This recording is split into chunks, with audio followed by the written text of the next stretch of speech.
Hello students, welcome to this virtual class of Rural Sociology and Rural Psychology.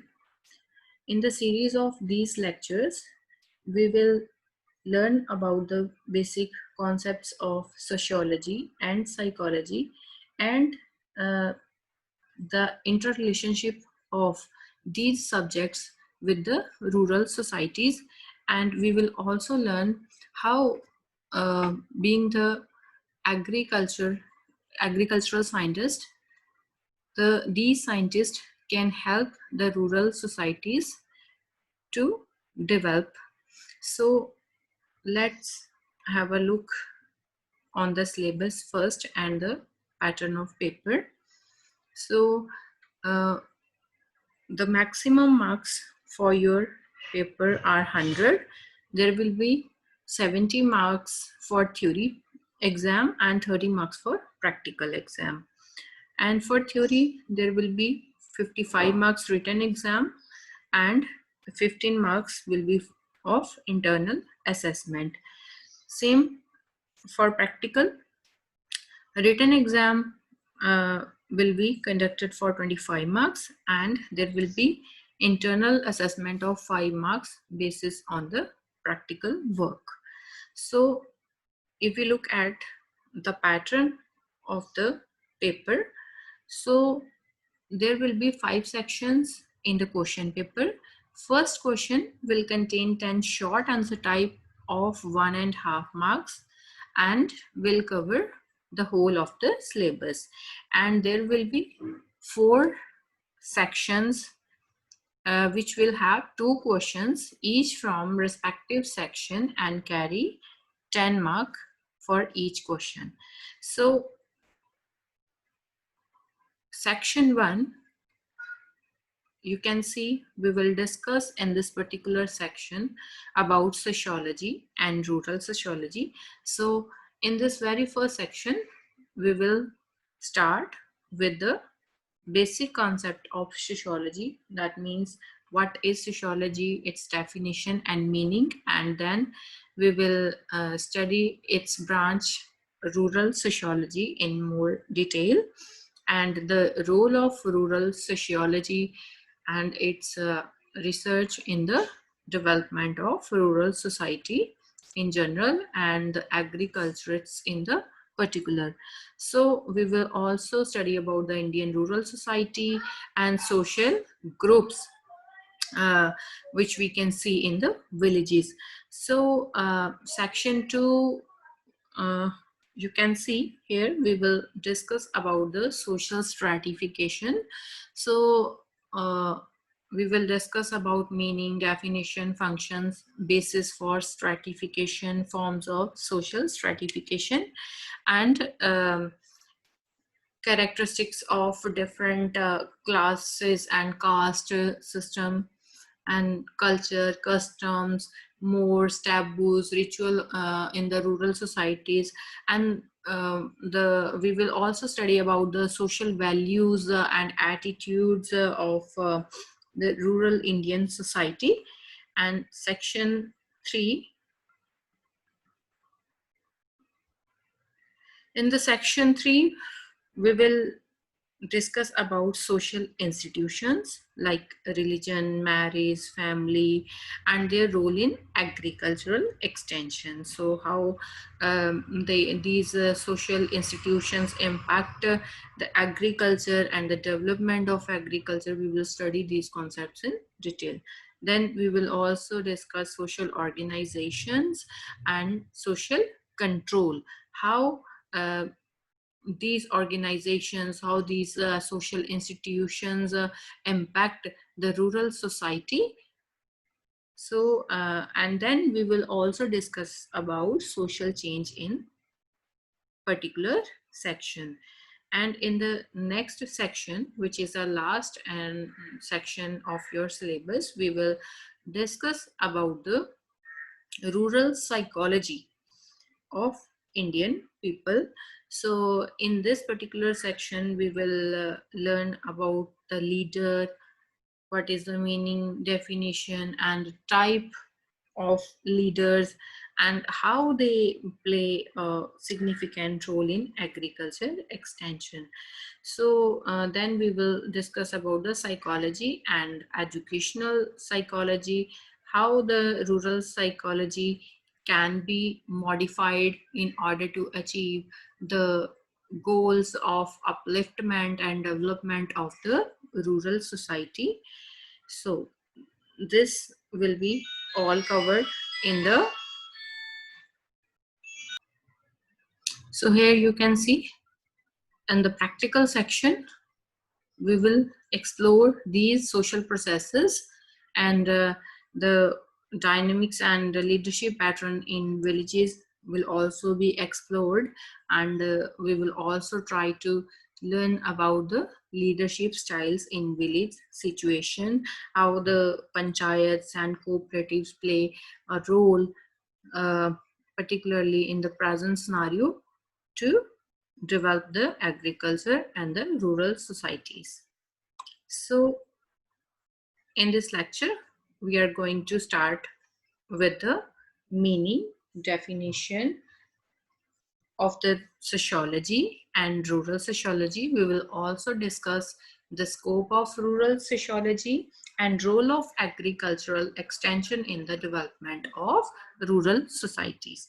So here you can see the sociology. If we look at the meaning of sociology, sociology is the science of society, and the word sociology was formed from the two words. First word is Latin word socius, which means companion, and the other is a Greek word logos, which means speech or reasoning. And Auguste Comte, which was a French philosopher and who is also known as the father of sociology, has used this term for the first time in 1839. So he's also known as the father of sociology.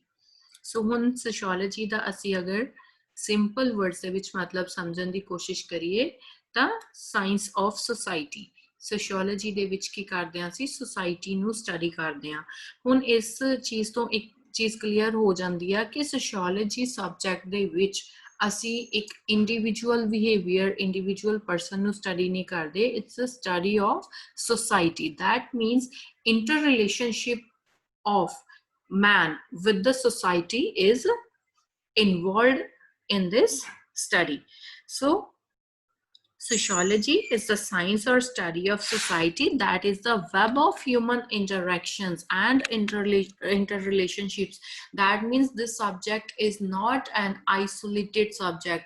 ਇਹਦੇ ਵਿੱਚ society involved ਹੋ ਜਾਂਦੀ ਆ, society ਦੇ interactions ਨੂੰ, interrelationships ਨੂੰ, individuals ਦੇ ਆਪਸ ਦੇ ਵਿੱਚ behavior ਨੂੰ study ਕਰਨਾ, ਉਹਨਾਂ ਦੇ interactions ਨੂੰ study ਕਰਨਾ, ਔਰ ग्रुप्स ਨੂੰ, social groups ਨੂੰ study ਕਰਨਾ, ਚਾਹੇ ਉਹ caste basis groups ਹੈ, ਚਾਹੇ ਉਹ classes based ਹੈਗੇ, religion based ਜਾਂ family ਜਾਂ marriage basis institutions ਆ, ਤਾਂ ਅਲੱਗ-ਅਲੱਗ organizations ਨੂੰ ਔਰ institutions ਨੂੰ ਅਸੀਂ ਇਹਦੇ ਵਿੱਚ as a ਇੱਕ society study ਕਰਦੇ ਹਾਂ। ਸੋ ਇੱਕ isolated subject ਨਹੀਂ ਆ, isolation ਦੇ ਵਿੱਚ ਇਹਨੂੰ study ਨਹੀਂ ਕਰਾਂਗੇ।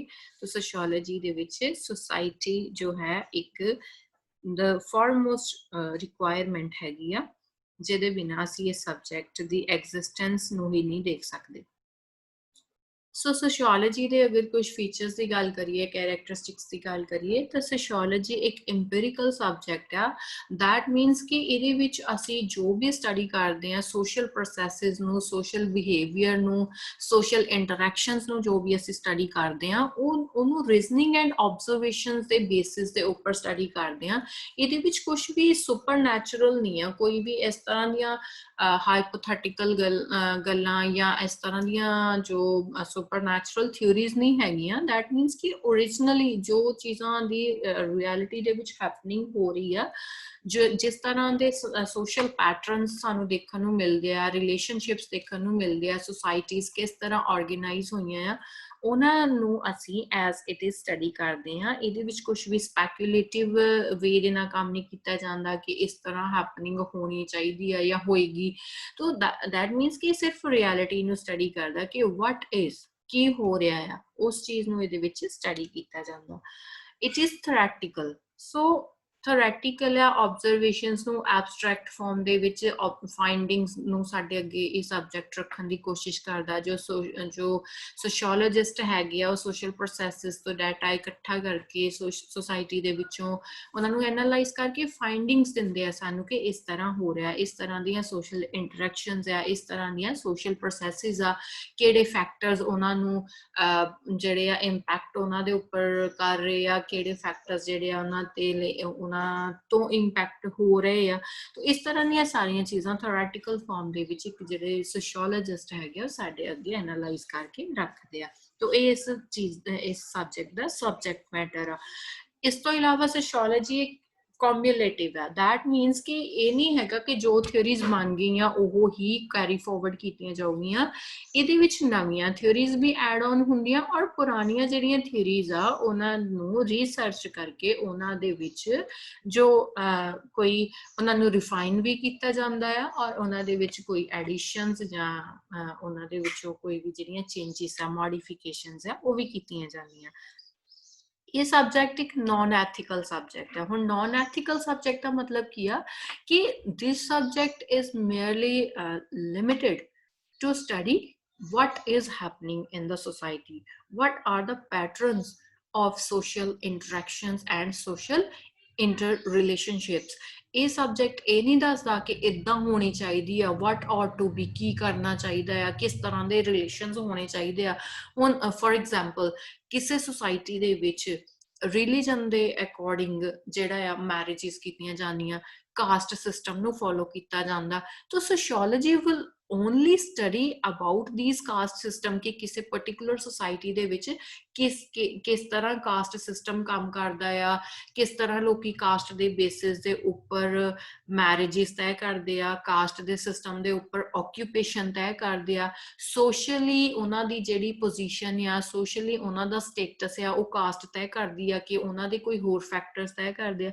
ਸਿਰਫ ਇਸ ਚੀਜ਼ ਨੂੰ ਸਟੱਡੀ ਕਰੇਗੀ, ਉਹਦੇ ਤੇ ਕਮੈਂਟ ਨਹੀਂ ਕਰੇਗੀ ਕਿ ਇਦਾਂ ਹੋਣਾ ਚਾਹੀਦਾ ਕਿ ਨਹੀਂ ਹੋਣਾ ਚਾਹੀਦਾ, ਕਾਸਟ ਸਿਸਟਮ ਚੰਗਾ ਆ ਜਾਂ ਬੁਰਾ ਆ, ਰਿਲੀਜੀਅਸ ਸਿਸਟਮ ਨੂੰ ਅਡਾਪਟ ਕਰਨਾ ਚਾਹੀਦਾ ਨਹੀਂ ਕਰਨਾ ਚਾਹੀਦਾ। Sociology has nothing to do with all these concepts, so that's why we call it as a non-ethical subject। so ethical ਨਹੀਂ ਹੈ, ਸੁਝਾਅ ਨਹੀਂ ਦਿੰਦਾ ਸਾਨੂੰ ਕਿ ਇਦਾਂ ਹੋਣਾ ਚਾਹੀਦਾ, ਮੋਰਲੀ ਸਾਨੂੰ ਐਥੀਕਲੀ ਇਦਾਂ ਕਰਨਾ ਚਾਹੀਦਾ ਕਿ ਨਹੀਂ ਕਰਨਾ ਚਾਹੀਦਾ। so it only limits itself to the study of these things, so ਉਹਨਾਂ ਨੂੰ ਸਿਰਫ ਐਕਸਪਲੇਨ ਕਰਦਾ। So that's why it's a non ethical subject. ਹੁਣ ਡੈਫੀਨੇਸ਼ਨ ਦੀ ਪਾਰਟਿਕੂਲਰਲੀ ਗੱਲ ਕਰੀਏ ਤਾਂ ਅਸੀਂ ਦੇਖ ਸਕਦੇ ਹਾਂ ਕਿ ਸੋਸ਼ੀਓਲੋਜੀ ਕੀ ਹੈਗੀ, ਇੱਕ ਸਾਇੰਸ ਆਫ ਸੋਸਾਇਟੀ ਹੈ। ਤੇ ਮੈਕਸ ਵੈਬਰ ਨੇ ਵੀ ਇਸੇ ਤਰ੍ਹਾਂ ਡਿਫਾਈਨ ਕੀਤਾ ਸੋਸ਼ੀਓਲੋਜੀ ਨੂੰ ਕਿ sociology as a science which interprets social behaviour with the aim of arriving at causal explanation of human behavior।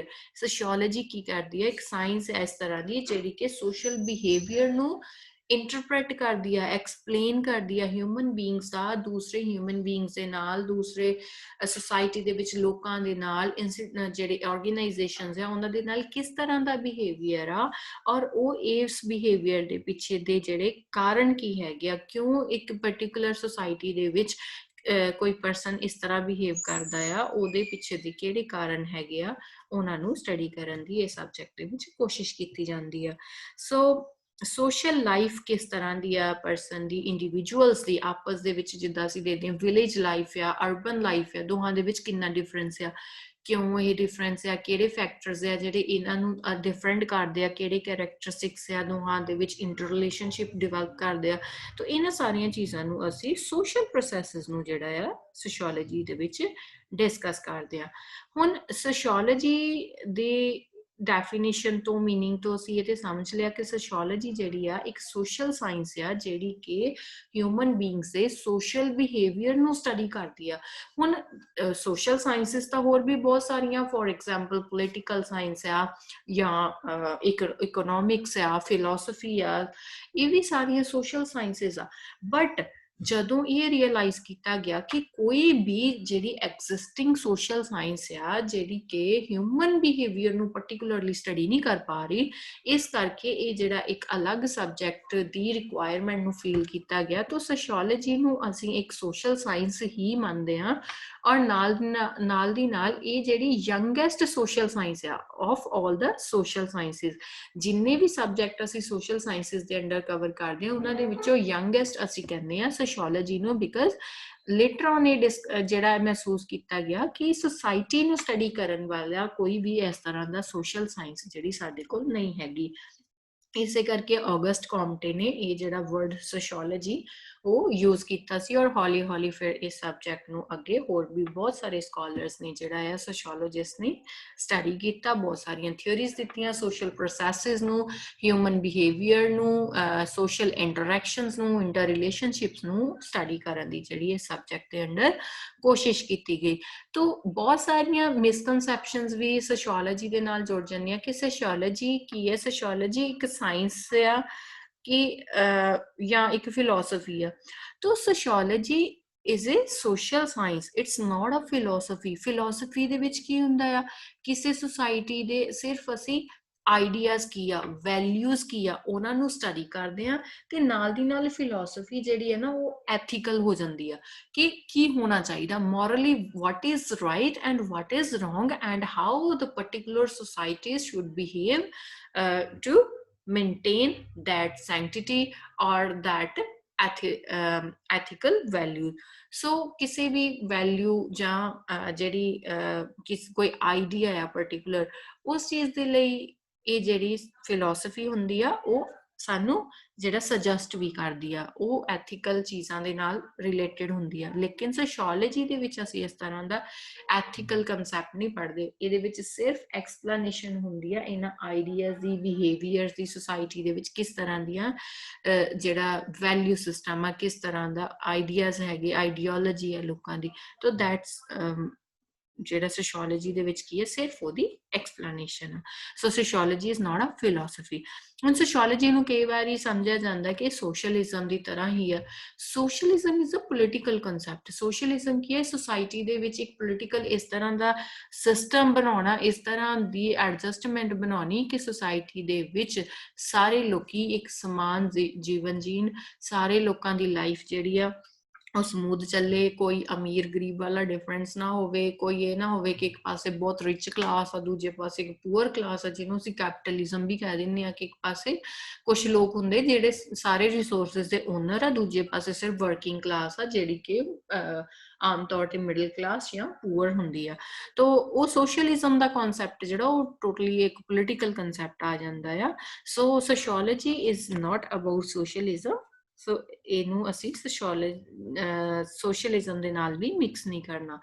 ਸੋ ਇਸ ਤੋਂ ਇਲਾਵਾ ਸੋਸ਼ੀਓਲੋਜੀ ਜਿਹੜੀ ਆ ਉਹ ਸੋਸ਼ਲ ਰਿਫਾਰਮ ਜਾਂ ਸੋਸ਼ਲ ਬਿਹੇਵੀਅਰ ਵੀ ਨਹੀਂ ਆ, ਕਿਉਂਕਿ ਅਸੀਂ ਬਾਰ-ਬਾਰ ਇਹ ਚੀਜ਼ ਨੂੰ ਡਿਸਕਸ ਕੀਤਾ ਕਿ ਸੋਸ਼ੀਓਲੋਜੀ ਸਿਰਫ ਸਾਨੂੰ ਇਹ ਦੱਸਦੀ ਆ ਕਿ ਅਸੀਂ ਕੀ ਸਮਾਜ ਦੇ ਵਿੱਚ ਹੋ ਰਿਹਾ, ਕਿੱਦਾਂ ਦੇ ਰਿਲੇਸ਼ਨਸ਼ਿਪਸ ਆ, ਕਿਸ ਤਰ੍ਹਾਂ ਦੀਆਂ ਇੰਟਰੈਕਸ਼ਨਸ ਆ, ਕਿੱਦਾਂ ਕੋਈ ਹਿਊਮਨ ਬੀਇੰਗਸ ਬਿਹੇਵ ਕਰਦੇ ਆ, ਸੋਸ਼ਲ ਗਰੁੱਪਸ ਕਿਸ ਤਰ੍ਹਾਂ ਬਿਹੇਵ ਕਰਦੇ ਆ। ਉਹ ਇਹ ਨਹੀਂ ਦੱਸਦੇ ਕਿ ਸੋਸ਼ਲ ਰਿਫਾਰਮਸ ਕਿਸ ਤਰ੍ਹਾਂ ਆ ਸਕਦੇ ਆ, ਕਿਸ ਤਰ੍ਹਾਂ ਅਸੀਂ ਇਹਨਾਂ ਇੰਟਰੈਕਸ਼ਨਸ ਨੂੰ ਚੇਂਜ ਕਰ ਸਕਦੇ ਆ, ਜਾਂ ਕਿਸ ਤਰ੍ਹਾਂ ਅਸੀਂ ਜਿਹੜੇ ਇਹ ਫੈਕਟਸ ਨੂੰ ਚੇਂਜ ਕਰ ਸਕਦੇ ਆ। ਤਾਂ ਇਸ ਤਰ੍ਹਾਂ ਦਾ ਸੋਸ਼ਲ ਵੈਲਫੇਅਰ ਦਾ ਕੋਈ ਉਹਨਾਂ ਦਾ ਮੋਟਿਵ ਜਿਹੜਾ ਇਹਦੇ ਵਿੱਚ ਨਹੀਂ ਰਹਿੰਦਾ। ਸੋ ਇਸ ਤੋਂ ਇਲਾਵਾ ਜਿਹੜੀ ਸੋਸ਼ਲ ਸਾਇੰਸ ਦੀ ਇੱਕ ਬ੍ਰਾਂਚ ਆ, ਇੱਕ ਹਿੱਸਾ ਆ, ਓਵਰਆਲ ਆਪਣੇ ਆਪ 'ਚ ਟੋਟਲੀ ਅਸੀਂ ਇੱਕ ਨਹੀਂ ਕਹਿ ਸਕਦੇ ਕਿ ਜਿਹੜੀ ਸੋਸ਼ੀਓਲੋਜੀ ਆ ਉਹ ਆਪਣੇ ਆਪ 'ਚ ਇੱਕ ਕੰਪਲੀਟ ਸੋਸ਼ਲ ਸਾਇੰਸ ਆ। It's a part of social sciences. ਜਿਸ ਤਰ੍ਹਾਂ ਇਕਨੋਮਿਕਸ ਦੇ ਵਿੱਚ ਅਸੀਂ ਪਰਸਨ ਦੇ ਜਾਂ ਸੁਸਾਇਟੀ ਦੇ ਇਕਨੋਮਿਕ ਬਿਹੇਵੀਅਰ ਨੂੰ ਸਟੱਡੀ ਕਰਦੇ ਹਾਂ, ਪੋਲੀਟੀਕਲ ਸਾਇੰਸ ਦੇ ਵਿੱਚ ਅਸੀਂ ਪੋਲੀਟੀਕਲ ਸਿਸਟਮ ਨੂੰ ਕਿਸ ਤਰ੍ਹਾਂ ਕੰਟਰੀਜ਼ ਨੂੰ ਆਰਗੇਨਾਈਜ਼ ਕੀਤਾ ਜਾਂਦਾ, ਸਟੇਟਸ ਨੂੰ ਕਿਸ ਤਰ੍ਹਾਂ ਜਿਹੜਾ ਪੋਲੀਟੀਕਲੀ ਰਨ ਕੀਤਾ ਜਾਂਦਾ, ਫਿਲੋਸਫੀ ਦੇ ਵਿੱਚ ਕੀ ਆਈਡੀਓਲੋਜੀਜ਼, ਕੀ ਵਿਊਜ਼ ਹੈਗੇ, ਵੈਲਿਊ ਸਿਸਟਮ ਕੀ ਆ ਸੋਸਾਇਟੀ ਦਾ, ਕਿੱਦਾਂ ਦਾ ਹੋਣਾ ਚਾਹੀਦਾ ਹੈ, ਉਹਨਾਂ ਚੀਜ਼ਾਂ ਨੂੰ ਅਸੀਂ ਉਹਦੇ ਵਿੱਚ ਮੋਰਲਸ ਐਥਿਕਸ ਨੂੰ ਅਸੀਂ ਪੜ੍ਹਦੇ ਹਾਂ। ਲੇਕਿਨ ਇਸੇ ਤਰ੍ਹਾਂ ਜਿਹੜੀ ਸੋਸ਼ੀਓਲੋਜੀ ਹੈਗੀ, ਸੋਸ਼ੀਓਲੋਜੀ ਦੇ ਵਿੱਚ ਅਸੀਂ ਸੁਸਾਇਟੀ ਨੂੰ ਸਟੱਡੀ ਕਰਦੇ ਹਾਂ। ਤਾਂ ਇਸ ਕਰਕੇ ਇਹ ਆਪਣੇ ਆਪ ਦੇ ਵਿੱਚ ਇੱਕ ਕੰਪਲੀਟ ਸਾਇੰਸ ਨਹੀਂ ਆ, ਕੰਪਲੀਟ ਸੋਸ਼ਲ ਸਾਇੰਸ ਨਹੀਂ ਆ। It's only a branch of social sciences or just like another subject of social sciences. So now come to the main topic, rural sociology, ਜਿਹਦਾ ਕਿ ਤੁਹਾਡੇ ਐਗਰੀਕਲਚਰ ਦੇ ਵਿੱਚ ਜ਼ਿਆਦਾ ਸੰਬੰਧ। ਹੁਣ ਰੂਰਲ ਸੋਸ਼ੀਓਲੋਜੀ ਜਿਹੜੀ ਆ ਉਹ ਆਪਣੇ ਆਪ ਦੇ ਵਿੱਚ ਕੋਈ ਵੱਖਰਾ ਸਬਜੈਕਟ ਨਹੀਂ ਆ। Rural sociology is itself a branch of sociology which deals particularly with the rural society। तो रूरल सोशियोलॉजी नाम तो ही क्लियर आ, रूरल एंड सोशियोलॉजी वर्ड तो बनया आ, तो साइंस ऑफ रूरल सोसाइटी। ਇਹਦੇ ਵਿੱਚ ਅਸੀਂ ਸੋਸ਼ੀਓਲੋਜੀ ਦੇ ਅੰਡਰ ਹੀ ਇਸ ਬ੍ਰਾਂਚ ਦੇ ਵਿੱਚ ਸਿਰਫ ਔਰ ਸਿਰਫ ਅਸੀਂ ਰੂਰਲ ਸੁਸਾਇਟੀ ਨੂੰ ਪੜ੍ਹਨ ਦੇ ਲਈ ਫੋਕਸ ਕਰਦੇ ਹਾਂ। ਰੂਰਲ ਸੁਸਾਇਟੀ ਨੂੰ ਸਮਝਣ ਦੀ ਕੋਸ਼ਿਸ਼ ਕਰਦੇ ਹਾਂ, ਕਿਸ ਤਰ੍ਹਾਂ ਦੇ ਪੈਟਰਨਸ, ਕਿਸ ਤਰ੍ਹਾਂ ਦੇ ਇੰਟਰੈਕਸ਼ਨਸ ਜਿਹੜੇ ਆ ਰੂਰਲ ਸੁਸਾਇਟੀ ਦੇ ਵਿੱਚ ਪਾਏ ਜਾਂਦੇ ਆ। ਤੋ ਰੂਰਲ ਸੋਸ਼ੀਓਲੋਜੀ ਦਾ ਇੱਥੇ ਜਿਹੜਾ ਤੁਹਾਡੇ ਲਈ ਇਹ ਕਨਸੈਪਟ ਕਿਉਂ ਜ਼ਰੂਰੀ ਹੋ ਜਾਂਦਾ ਪੜ੍ਹਨਾ, ਬਿਕਾਜ਼ ਐਗਰੀਕਲਚਰ ਦੇ ਵਿੱਚ ਤੁਸੀਂ ਜੋ ਸਟੱਡੀ ਕਰ ਰਹੇ ਹੋ, ਰਿਸਰਚ ਕਰ ਰਹੇ ਹੋ, ਐਗਰੀਕਲਚਰਲ ਡਿਵੈਲਪਮੈਂਟਸ ਜਿਹੜੀਆਂ ਆ ਉਹ ਐਗਰੀਕਲਚਰਲ ਸਾਇੰਟਿਸਟ ਜਦੋਂ ਕਰਦੇ ਆ, ਉਹ ਸਿਰਫ ਜਿਹੜੀਆਂ ਲਿਮਿਟਡ ਹੁੰਦੀਆਂ ਆ ਐਜੂਕੇਸ਼ਨਲ ਇੰਸਟੀਟਿਊਸ਼ਨਸ ਦੀ ਬਾਉਂਡਰੀ ਦੇ ਅੰਦਰ ਤੱਕ। ਹੁਣ ਉਹਨਾਂ ਚੀਜ਼ਾਂ ਨੂੰ ਇੱਕ ਫਾਰਮਰ ਤੱਕ ਲੈ ਕੇ ਕਿੱਦਾਂ ਜਾਣਾ। ਸਪੋਜ਼ ਇੱਕ ਫਾਰਮਰ ਨੇ, ਇੱਕ ਜਿਹੜਾ ਐਗਰੀਕਲਚਰ ਦੇ ਨਾਲ ਰਿਲੇਟਡ ਸਾਇੰਟਿਸਟ ਆ, ਉਹਨਾਂ ਨੇ ਸੀਡਸ ਡਿਵੈਲਪ ਕੀਤੇ ਆ, ਬਹੁਤ ਅੱਛੀ ਕੁਆਲਿਟੀ ਦੇ ਕੋਈ ਸੀਡਸ ਜਿਹੜੇ ਆ ਉਹ ਤਿਆਰ ਕੀਤੇ ਆ, ਜਾਂ ਕੋਈ ਫਰਟੀਲਾਈਜ਼ਰ ਇੱਦਾਂ ਦਾ ਤਿਆਰ ਕੀਤੇ ਆ ਜਿਹਦੇ ਨਾਲ ਕਿ ਫਾਰਮਰਸ ਦੀ ਇਨਕਮ ਜਿਹੜੀ ਆ ਉਹਦੇ ਵਿੱਚ ਮੈਨੀਫੋਲਡ ਇਨਕਰੀਜ਼ ਹੋ ਸਕਦਾ। ਲੇਕਿਨ ਇਹ ਜਾਣਕਾਰੀ ਨੂੰ ਫਾਰਮਰਸ ਤੱਕ ਪਹੁੰਚਾਏਗਾ ਕੌਣ? ਔਰ ਜਾਣਕਾਰੀ ਹੀ ਨਹੀਂ, ਇਸ ਜਾਣਕਾਰੀ ਤੋਂ ਬਾਅਦ ਉਹਨਾਂ ਫਾਰਮਰਸ ਨੂੰ ਕਨਵਿੰਸ ਕਿੱਦਾਂ ਕਰਨਾ, ਉਹਨਾਂ ਦੇ ਬਿਹੇਵੀਅਰ ਨੂੰ ਮੋਡੀਫਾਈ ਕਿੱਦਾਂ ਕਰਨਾ, ਇਹਨਾਂ ਚੀਜ਼ਾਂ ਪ੍ਰਤੀ ਫਾਰਮਰਸ ਦੇ ਵਿੱਚ ਅਡੈਪਟੇਬਿਲਿਟੀ ਬਣਾਉਣੀ, ਕਿ ਉਹ ਚੀਜ਼ਾਂ ਦੇ ਪ੍ਰਤੀ ਜਿਹੜਾ ਆ ਉਹ ਵਿਸ਼ਵਾਸ ਪੈਦਾ ਕਰਨਾ ਆਪਣੇ ਮਨਾਂ ਦੇ ਵਿੱਚ। ਉਹ ਕਨਵੈਨਸ਼ਨਲੀ ਜਿਹੜੀਆਂ ਚੀਜ਼ਾਂ ਨੂੰ ਲੈ ਕੇ ਚੱਲਦੇ ਆ ਰਹੇ ਆ, ਉਹਨਾਂ ਨੂੰ ਛੱਡਣਾ ਪਏਗਾ ਨਵੀਆਂ ਚੀਜ਼ਾਂ ਅਪਣਾਉਣ ਲਈ। ਤਾਂ ਕਿਸ ਤਰ੍ਹਾਂ ਉਹਨਾਂ ਨੂੰ ਇਹ ਚੀਜ਼ਾਂ ਦੇ ਪ੍ਰਤੀ ਜਿਹੜਾ ਆ ਅਸੀਂ ਇੰਡਿਊਸ ਕਰਨਾ ਆ। ਤਾਂ ਇਸ ਲਈ ਬਹੁਤ ਜ਼ਰੂਰੀ ਹੋ ਜਾਂਦਾ ਕਿ ਨਾ ਕਿ ਸਿਰਫ ਅਸੀਂ ਐਗਰੀਕਲਚਰਲ ਰਿਸਰਚ ਤੱਕ ਲਿਮਿਟਡ ਰਹਿ ਜਾਈਏ, ਬਲਕਿ ਇਹਨਾਂ ਚੀਜ਼ਾਂ ਨੂੰ ਸਾਨੂੰ ਫਿਰ ਫਾਰਮ ਤੱਕ ਅਸਲ 'ਚ ਪਹੁੰਚਾਉਣ ਲਈ, ਰੂਰਲ ਸੁਸਾਇਟੀ ਦੇ ਵਿੱਚ ਅਸਲ ਦੇ ਵਿੱਚ ਪਹੁੰਚਾਉਣ ਲਈ ਸਾਨੂੰ ਜਿਹੜਾ ਆ ਉਹ ਰੂਰਲ ਸੁਸਾਇਟੀ ਨੂੰ ਸਮਝਣਾ ਪਏਗਾ। ਇੱਕ ਜਿਹੜਾ ਐਗਰੀਕਲਚਰਿਸਟ ਹੈਗਾ ਆ ਉਹਦੀ ਸੋਚ ਨੂੰ ਸਮਝਣਾ ਪਏਗਾ, ਉਹਦੀਆਂ ਪਾਰਟਿਕੂਲਰ ਕੀ ਪ੍ਰੋਬਲਮਸ ਆ, ਉਹਦੀਆਂ ਰਿਕੁਆਇਰਮੈਂਟਸ ਕਿੱਦਾਂ ਦੀਆਂ ਆ, ਉਹ ਕਿੱਦਾਂ ਦੇ এনवायरमेंट 'ਚ ਕੰਮ ਕਰਦਾ ਆ, ਉੱਥੇ ਦਾ ਵੈਲਿਊ ਸਿਸਟਮ ਕੀ ਆ, ਉੱਥੇ ਦੇ ਕਸਟਮਸ ਕਿੱਦਾਂ ਦੇ ਆ, ਕਿਹੜੀਆਂ ਚੀਜ਼ਾਂ ਤੋਂ ਪ੍ਰੇਰਿਤ ਹੋ ਕੇ ਕਿੱਦਾਂ ਦੀ ਉਹ ਜਿਹੜਾ ਆ ਉਹ ਆਪਣੇ ਆਕੂਪੇਸ਼ਨ ਤੇ ਉਹਦੇ ਤੇ ਕੀ ਪ੍ਰਭਾਵ ਆ। ਤਾਂ ਇਹ ਸਾਰੀਆਂ ਚੀਜ਼ਾਂ ਜਿਹੜੀਆਂ ਆ ਸਾਨੂੰ ਸਮਝਣੀਆਂ ਪੈਣਗੀਆਂ। ਤਾਂ ਹੀ ਐਗਰੀਕਲਚਰ ਦੇ ਵਿੱਚ ਹੋਣ ਵਾਲੀਆਂ ਜਿਹੜੀਆਂ ਲੈਬਸ ਦੇ ਵਿੱਚ ਜੋ ਡਿਵੈਲਪਮੈਂਟਸ ਹੁੰਦੀਆਂ, ਜੋ ਰਿਸਰਚ ਸੈਂਟਰਸ ਦੇ ਵਿੱਚ ਜੋ ਡਿਵੈਲਪਮੈਂਟਸ ਹੁੰਦੀਆਂ, ਇਹਨਾਂ ਦਾ ਫਾਇਦਾ ਅਸਲ ਦੇ ਵਿੱਚ ਰੂਰਲ ਸੁਸਾਇਟੀ ਨੂੰ ਹੋ ਪਾਏਗਾ। ਤਾਂ ਇਸ ਕੰਮ ਦੇ ਵਿੱਚ ਹੈਲਪ ਕਰਦੇ ਆ ਇੱਕ ਐਗਰੀਕਲਚਰਲ ਸਾਇੰਟਿਸਟ ਦੀ ਰੂਰਲ ਸੋਸ਼ੀਓਲੋਜਿਸਟ। ਹੁਣ ਰੂਰਲ ਸੋਸ਼ੀਓਲੋਜਿਸਟ ਜਿਹੜਾ ਆ ਉਹ ਕੀ ਕਰੇਗਾ, तो इस तरह एक ਜਿਹੜਾ ਰੂਰਲ ਸੋਸ਼ੀਓਲੋਜਿਸਟ ਆ ਉਹ ਐਗਰੀਕਲਚਰ ਜਿਹੜੇ ਸਾਇੰਟਿਸਟ ਹੈਗੇ ਉਹਨਾਂ ਦੀ ਹੈਲਪ ਕਰਦਾ ਆ ਉਹਨਾਂ ਤੱਕ ਇਹ ਸਾਰੀ ਜਾਣਕਾਰੀ ਪਹੁੰਚਾਉਣ ਦੀ, ਕਿ ਕਿਸ ਤਰ੍ਹਾਂ ਦਾ ਬਿਹੇਵੀਅਰ ਹੈਗਾ ਰੂਰਲ ਸੁਸਾਇਟੀਜ਼ ਦੇ ਵਿੱਚ, ਕਿਸ ਤਰ੍ਹਾਂ ਦੀਆਂ ਰਿਕੁਆਇਰਮੈਂਟਸ ਹੈਗੀਆਂ ਰੂਰਲ ਸੁਸਾਇਟੀ ਦੀਆਂ, ਤਾਂ ਕਿ ਉਹ ਆਪਣੀਆਂ ਜਿਹੜੀਆਂ ਐਗਰੀਕਲਚਰ ਦੇ ਵਿੱਚ ਨਿਊ ਡਿਵੈਲਪਮੈਂਟਸ ਹੋ ਰਹੀਆਂ ਆ ਉਹਨਾਂ ਨੂੰ ਫਾਰਮ ਤੱਕ ਅਸਲ ਦੇ ਵਿੱਚ ਪਹੁੰਚਾ ਪਾਵੇ, ਤਾਂ ਕਿ ਜਿਹੜਾ ਫਾਰਮਰਸ ਹੈਗੇ ਆ ਰੂਰਲ ਸੁਸਾਇਟੀ ਉਹਨਾਂ ਨੂੰ ਅਡਾਪਟ ਵੀ ਕਰ ਸਕੇ ਔਰ ਉਹਦੇ ਤੋਂ ਫਾਇਦਾ ਵੀ ਉਠਾ ਸਕੇ। ਇਸੇ ਕਰਕੇ ਐਗਰੀਕਲਚਰ ਦੀ ਸਟੱਡੀ ਦੇ ਵਿੱਚ ਤੁਹਾਨੂੰ ਜਿਹੜਾ rural sociology and rural psychology ਵੀ ਪੜ੍ਹਾਈ ਜਾ ਰਹੀ ਹੈ, ਤਾਂ ਕਿ ਐਕਸਟੈਂਸ਼ਨ ਦੇ ਤੌਰ ਤੇ ਤੁਸੀਂ ਇਹ ਜਿਹੜੀ ਜਿੰਨਾ ਵੀ ਇਹ ਐਜੂਕੇਸ਼ਨਲ ਇੰਸਟੀਟਿਊਸ਼ਨਸ ਦੇ ਅੰਦਰ ਸਟੱਡੀ ਕਰ ਰਹੇ ਹੋ, ਇਸ ਸਟੱਡੀ ਨੂੰ ਪ੍ਰੈਕਟੀਕਲ ਫਾਰਮ ਦੇ ਵਿੱਚ ਫਾਰਮਸ ਤੱਕ ਲੈ ਕੇ ਜਾ ਸਕੋ। ਸੋ ਰੂਰਲ ਸੋਸ਼ੀਓਲੋਜੀ ਦੀ ਅਗਰ ਅਸੀਂ ਡੈਫੀਨੇਸ਼ਨ ਦੀ ਗੱਲ ਕਰੀਏ ਤਾਂ ਸੋਸ਼ੀਓਲੋਜੀ ਇੱਕ ਹੀ ਹੈਗੀ ਹੈ rural sociology. Sociology of rural life is a study of rural population, rural social organization, and the social processes operative in rural society. तो किस तरह ਦੀਆਂ rural societies ਦੇ ਵਿੱਚ organizations are like panchayats, cooperatives, तो किस तरह ਦੀ population ਦਾ structure ਆ, किस तरह ਦੀਆਂ social processes ਆ, that means ਕਿ ਉੱਥੇ ਦਾ caste system, customs, values ਕਿਸ ਤਰ੍ਹਾਂ ਦੀਆਂ ਹੈਗੀਆਂ। तो ਇਹਦੇ ਬਾਰੇ ਅਸੀਂ ਰੂਰਲ ਸੋਸ਼ੀਓਲੋਜੀ ਦੇ ਵਿੱਚ ਪੜ੍ਹਦੇ ਹਾਂ। ਹੁਣ ਅਗਰ ਰੂਰਲ ਸੋਸ਼ੀਓਲੋਜੀ ਦਾ ਬੇਸਿਕਲੀ ਕ੍ਰਕਸ ਫਾਰਮ ਦੇ ਵਿੱਚ ਸਕੋਪ ਸਮਝਣ ਦੀ ਕੋਸ਼ਿਸ਼ ਕਰੀਏ ਕਿ ਇਹਦਾ ਏਰੀਆ ਆਫ ਆਪਰੇਸ਼ਨ ਕੀ ਆ, ਕੰਮ ਕੀ ਆ, ਕੀ ਅਸੀਂ ਇਹਦੇ ਵਿੱਚ ਸਟੱਡੀ ਕਰਦੇ ਹਾਂ, ਤਾਂ accumulation and use of sociological knowledge and use it for solving the present problems of rural society. ਇਹ ਰੂਰਲ ਸਭ ਤੋਂ ਪਹਿਲਾ ਕੰਮ ਤੇ ਇਹ ਆ ਕਿ ਰੂਰਲ ਸੁਸਾਇਟੀ ਨੂੰ ਸਮਝਣ ਦੀ ਕੋਸ਼ਿਸ਼ ਕਰਨੀ, ਉਹਦੇ ਤੋਂ ਡਾਟਾ ਕਲੈਕਟ ਕਰਨਾ। ਹੁਣ ਇਹਦੇ ਵਿੱਚ ਕੀ ਹੁੰਦਾ ਕਿ ਰੂਰਲ ਸੋਸ਼ੀਓਲੋਜਿਸਟ ਕੀ ਕਰਦੇ ਆ, ਪਿੰਡਾਂ ਦੇ ਵਿੱਚ ਵਿਜ਼ਿਟ ਕਰਦੇ ਆ, ਫਾਰਮਰਸ ਨੂੰ ਮਿਲਦੇ ਆ, ਪਿੰਡਾਂ ਦੇ ਲੋਕਾਂ ਨੂੰ ਮਿਲਦੇ ਆ, ਉਹਨਾਂ ਨਾਲ ਗੱਲਬਾਤ ਕਰਦੇ ਆ, ਉਹਨਾਂ ਤੋਂ ਉਹਨਾਂ ਦੀ ਜ਼ੁਬਾਨੀ ਜਾਣਕਾਰੀ ਲੈਂਦੇ ਆ ਕਿ ਕਿਸ ਤਰ੍ਹਾਂ ਦੀਆਂ ਉਹਨਾਂ ਦੀਆਂ ਪ੍ਰੋਬਲਮਸ ਆ, ਕਿਸ ਤਰ੍ਹਾਂ ਉਹ ਕੰਮ ਕਰਦੇ ਆ, ਉਹਨਾਂ ਦੇ ਰੀਤੀ ਰਿਵਾਜ ਕੀ ਆ, ਉਹਨਾਂ ਉੱਥੇ ਦਾ ਸੋਸ਼ਲ ਪੈਟਰਨ ਕੀ ਆ। ਤਾਂ ਇਹ ਸਾਰੀਆਂ ਚੀਜ਼ਾਂ ਦੇ ਬਾਰੇ ਦੇ ਵਿੱਚ ਪਹਿਲੇ ਨੰਬਰ ਤੇ ਜਾਣਕਾਰੀ ਇਕੱਠੀ ਕੀਤੀ ਜਾਂਦੀ ਹੈ, ਐਕਮੂਲੇਟ ਕਰਨਾ ਸੋਸ਼ਲ ਨੌਲੇਜ ਦੇ ਰਿਲੇਟਿਡ ਡਾਟਾ। ਦੈਨ ਫਿਰ ਇਸ ਡਾਟਾ ਨੂੰ ਲੈ ਕੇ ਜਾਇਆ ਜਾਂਦਾ ਆ ਰਿਸਰਚ ਦੇ ਅੰਡਰ। ਹੁਣ ਇਹਨਾਂ ਨੂੰ ਸਟੱਡੀ ਕੀਤਾ ਜਾਏਗਾ, ਡਾਟਾ ਨੂੰ ਐਨਾਲਾਈਜ਼ ਕਰਕੇ ਫਾਈਂਡਿੰਗਸ ਰਿਜ਼ਲਟਸ ਜਿਹੜੇ ਇੰਟਰਪ੍ਰੇਟ ਕੀਤੇ ਜਾਣਗੇ। ਤਾਂ ਇੰਪੀਰੀਕਲ ਜਿਹੜੀ ਅਸੀਂ ਇੱਕ ਫੀਚਰ ਪੜਿਆ ਸੀਗਾ ਕਿ ਇੰਪੀਰੀਕਲ ਸਾਇੰਸ ਆ ਸੋਸ਼ੀਓਲੋਜੀ, ਦੈਟ ਮੀਨਸ ਹੁਣ ਇੱਥੇ ਫੈਕਟਸ ਨੂੰ ਸਟੱਡੀ ਕੀਤਾ ਜਾਊਗਾ, ਆਬਜ਼ਰਵੇਸ਼ਨਸ ਨੂੰ ਸਟੱਡੀ ਕੀਤਾ ਜਾਊਗਾ, ਔਰ ਜਿਹੜਾ ਫਿਰ ਉਹਦੇ ਅਕੋਰਡਿੰਗ ਇੱਕ ਸਟ੍ਰੈਟਜੀ ਬਣਾਈ ਜਾਏਗੀ ਕਿ ਕਿਸ ਤਰ੍ਹਾਂ ਦੀਆਂ ਸਮੱਸਿਆਵਾਂ ਜਿਹੜੀਆਂ ਫਾਰਮਰਸ ਦੀਆਂ ਆ ਜਾਂ ਰੂਰਲ ਸੁਸਾਇਟੀ ਦੀਆਂ ਆ, ਕਿਸ ਤਰ੍ਹਾਂ ਉਹਨਾਂ ਨੂੰ ਮੋਡੀਫਾਈ ਕਰਨਾ ਆ ਐਗਰੀਕਲਚਰ ਦੇ ਅਕੋਰਡਿੰਗ। ਕਿ ਐਗਰੀਕਲਚਰ ਕਿਉਂਕਿ ਬੇਸਿਕਲੀ ਜਿਹੜਾ ਮੇਨ ਆਕਿਊਪੇਸ਼ਨ ਕੀ ਹੁੰਦਾ ਰੂਰਲ ਸੁਸਾਇਟੀ ਦੇ ਵਿੱਚ, agriculture and it's allied activities. ਜਿੱਦਾਂ ਅਲਾਈਡ ਐਕਟੀਵਿਟੀਜ਼ ਕਿਹੜੀਆਂ ਐਗਰੀਕਲਚਰ ਦੀਆਂ, ਡੇਅਰੀ ਫਾਰਮਿੰਗ ਆ ਜਾਂ ਫੋਰੈਸਟਰੀ ਆ, ਠੀਕ ਹੈ, ਪੋਲਟਰੀ ਫਾਰਮਿੰਗ, ਕੁਝ ਇਸ ਤਰ੍ਹਾਂ ਦੀਆਂ ਜਿਹੜੀਆਂ ਚੀਜ਼ਾਂ, ਫਿਸ਼ਿੰਗ, ਫਿਸ਼ਰੀ।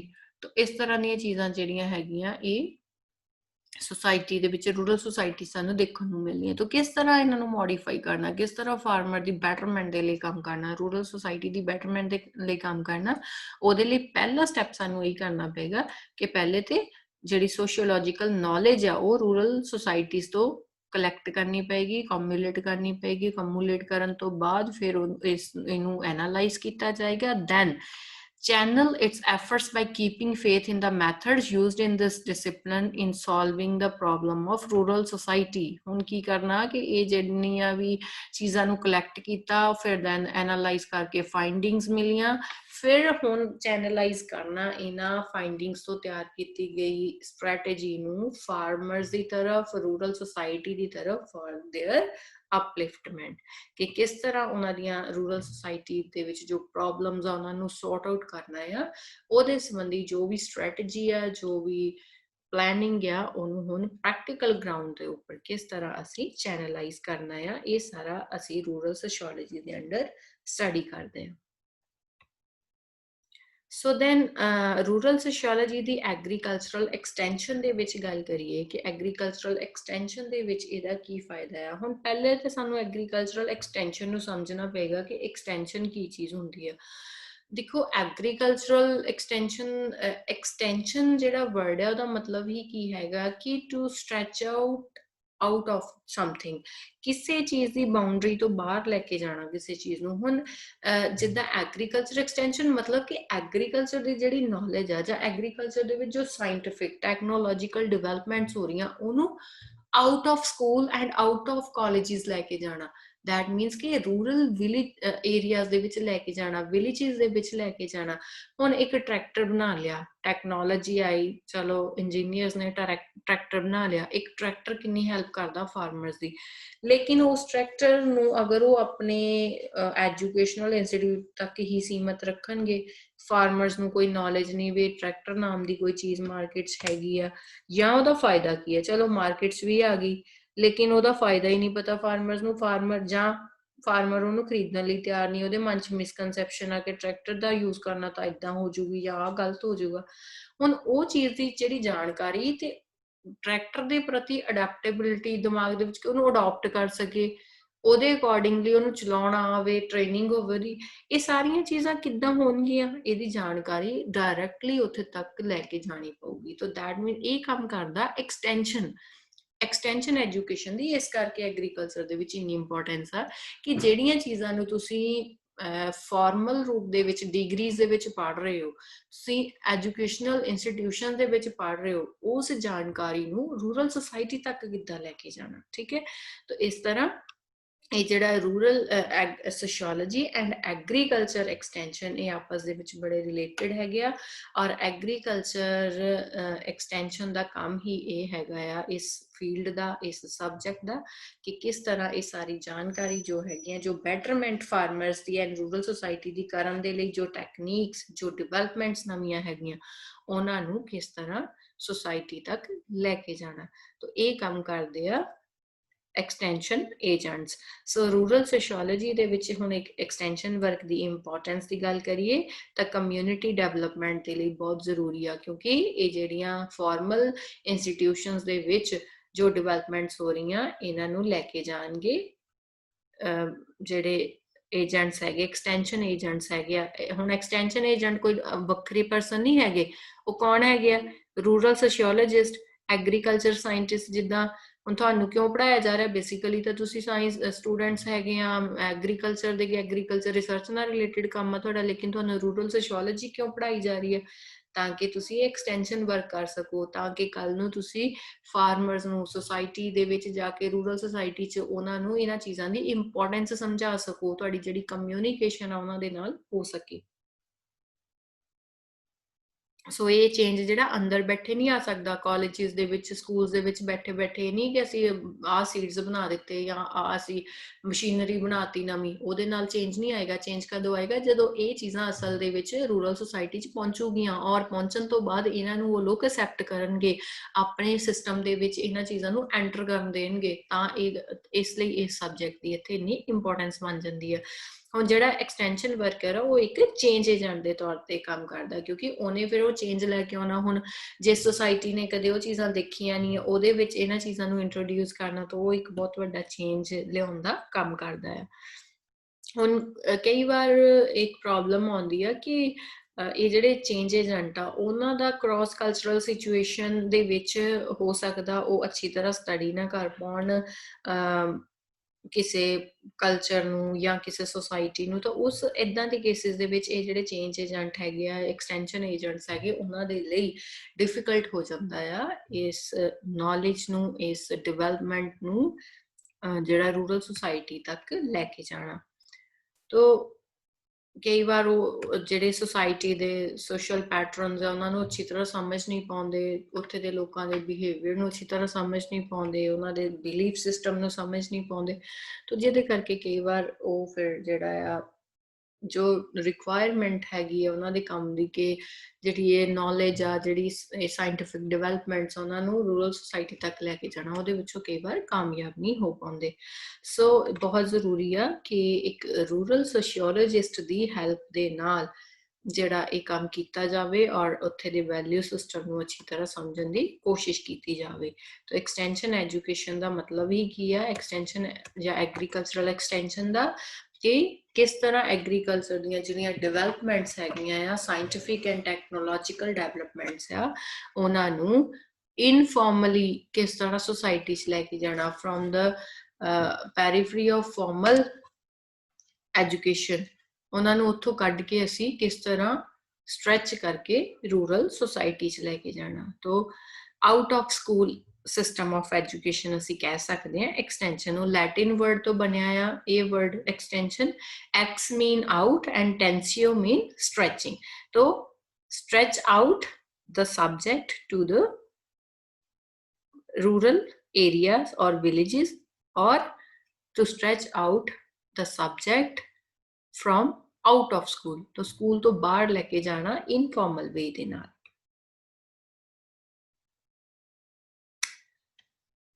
ਸੋ ਕੀ ਪਰਪਸ ਹੈਗਾ ਐਕਸਟੈਂਸ਼ਨ ਐਜੂਕੇਸ਼ਨ ਦਾ?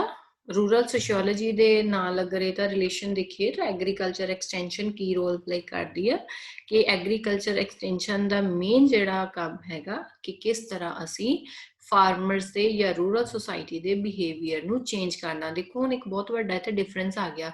ਸੋਸ਼ੀਓਲੋਜੀ ਦੇ ਵਿੱਚ ਅਸੀਂ ਪੜ੍ਹਿਆ ਕਿ ਸੋਸ਼ੀਓਲੋਜੀ ਸਿਰਫ ਐਕਸਪਲੇਨ ਕਰਦੀ ਆ ਫੈਕਟਸ ਨੂੰ ਕਿ ਕਿਸ ਤਰ੍ਹਾਂ ਦਾ ਸਿਸਟਮ ਹੈਗਾ ਆ, ਉਹਨਾਂ ਨੇ ਸਾਨੂੰ ਦੱਸਤਾ।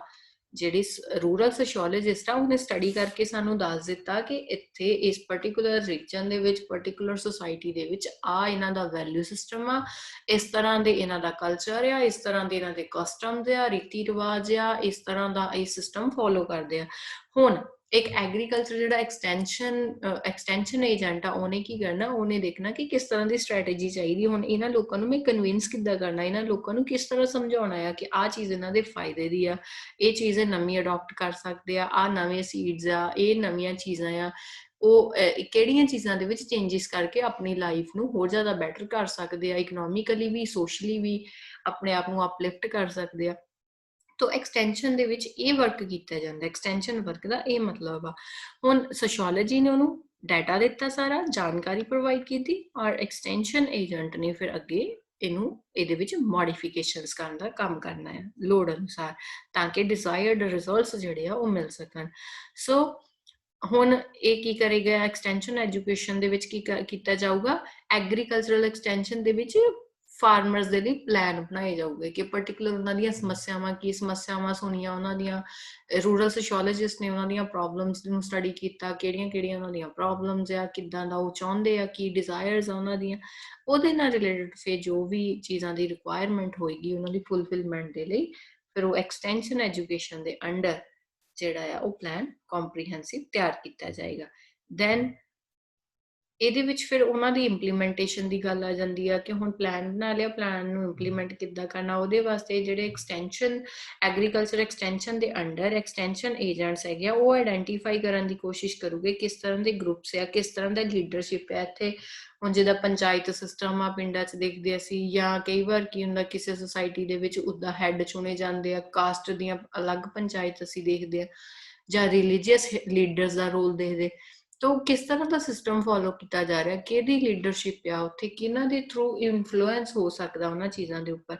ਤੋ ਇਹ ਸਾਰੀਆਂ ਚੀਜ਼ਾਂ ਨੂੰ ਆਇਡੈਂਟੀਫਾਈ ਕਰਨਾ, ਦੈਨ ਉਹਨਾਂ ਨੂੰ ਯੂਜ਼ ਕਰਨਾ for the betterment of farmers and rural society.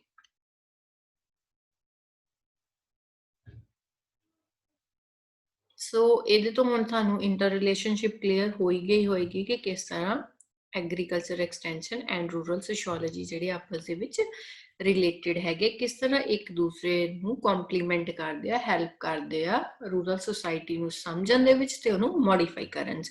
ਹੁਣ ਇੱਥੇ ਅਸੀਂ ਟੇਬਲ ਫਾਰਮੈਟ ਦੇ ਵਿੱਚ ਵੀ ਸਮਝ ਸਕਦੇ ਹਾਂ ਕਿ ਰੂਰਲ ਸੋਸ਼ੀਓਲੋਜੀ ਜਿਹੜੀ ਹੈ ਇੱਕ scientific study of the ਲਾਜ਼ of the structure and development of rural society। ਇਹਦੇ ਵਿੱਚ ਅਸੀਂ ਸਿਰਫ ਇੱਕ ਸਾਇੰਟਿਫਿਕ ਸਟੱਡੀ ਕੀਤੀ ਹੈ, ਐਮਪੀਰੀਕਲ ਸਟੱਡੀ ਕੀਤੀ ਹੈ ਥਿਓਰੈਟੀਕਲੀ ਕਿ ਕਿੱਦਾਂ ਦਾ ਸਿਸਟਮ ਹੈ। ਰੂਰਲ ਸੋਸ਼ੀਓਲੋਜਿਸਟ ਨੇ ਇਹ ਸਟੱਡੀ ਕੀਤਾ। ਹੁਣ ਐਕਸਟੈਂਸ਼ਨ ਵਰਕਰ ਨੇ ਕੀ ਕਰਨਾ ਹੈ, ਐਕਸਟੈਂਸ਼ਨ ਏਜੰਟ ਨੇ ਕੀ ਕਰਨਾ ਆ, ਉਹਨੇ ਇਨਫਾਰਮਲ ਰਿਲੇਸ਼ਨਸ਼ਿਪ ਬਣਾਉਣਾ ਆ। ਉਹਨੇ ਆਪਣੇ ਇੰਸਟੀਚਿਊਟਸ ਤੋਂ ਫਾਰਮਲ ਐਜੂਕੇਸ਼ਨ ਤੋਂ ਬਾਹਰ ਆ ਕੇ ਇਹਨਾਂ ਸੁਸਾਇਟੀ ਦੇ ਨਾਲ, ਫਾਰਮਰਸ ਦੇ ਨਾਲ, ਉਹਨਾਂ ਦੀ ਡਿਵੈਲਪਮੈਂਟ ਦੇ ਲਈ ਉਹਨਾਂ ਦੇ ਨਾਲ ਇੱਕ ਨਾਨ ਫਾਰਮਲ ਇਨਫਾਰਮਲ ਰਿਲੇਸ਼ਨ ਜਿਹੜਾ ਹੈਗਾ ਆ ਉਹ ਡਿਵੈਲਪ ਕਰਨਾ ਹੈ।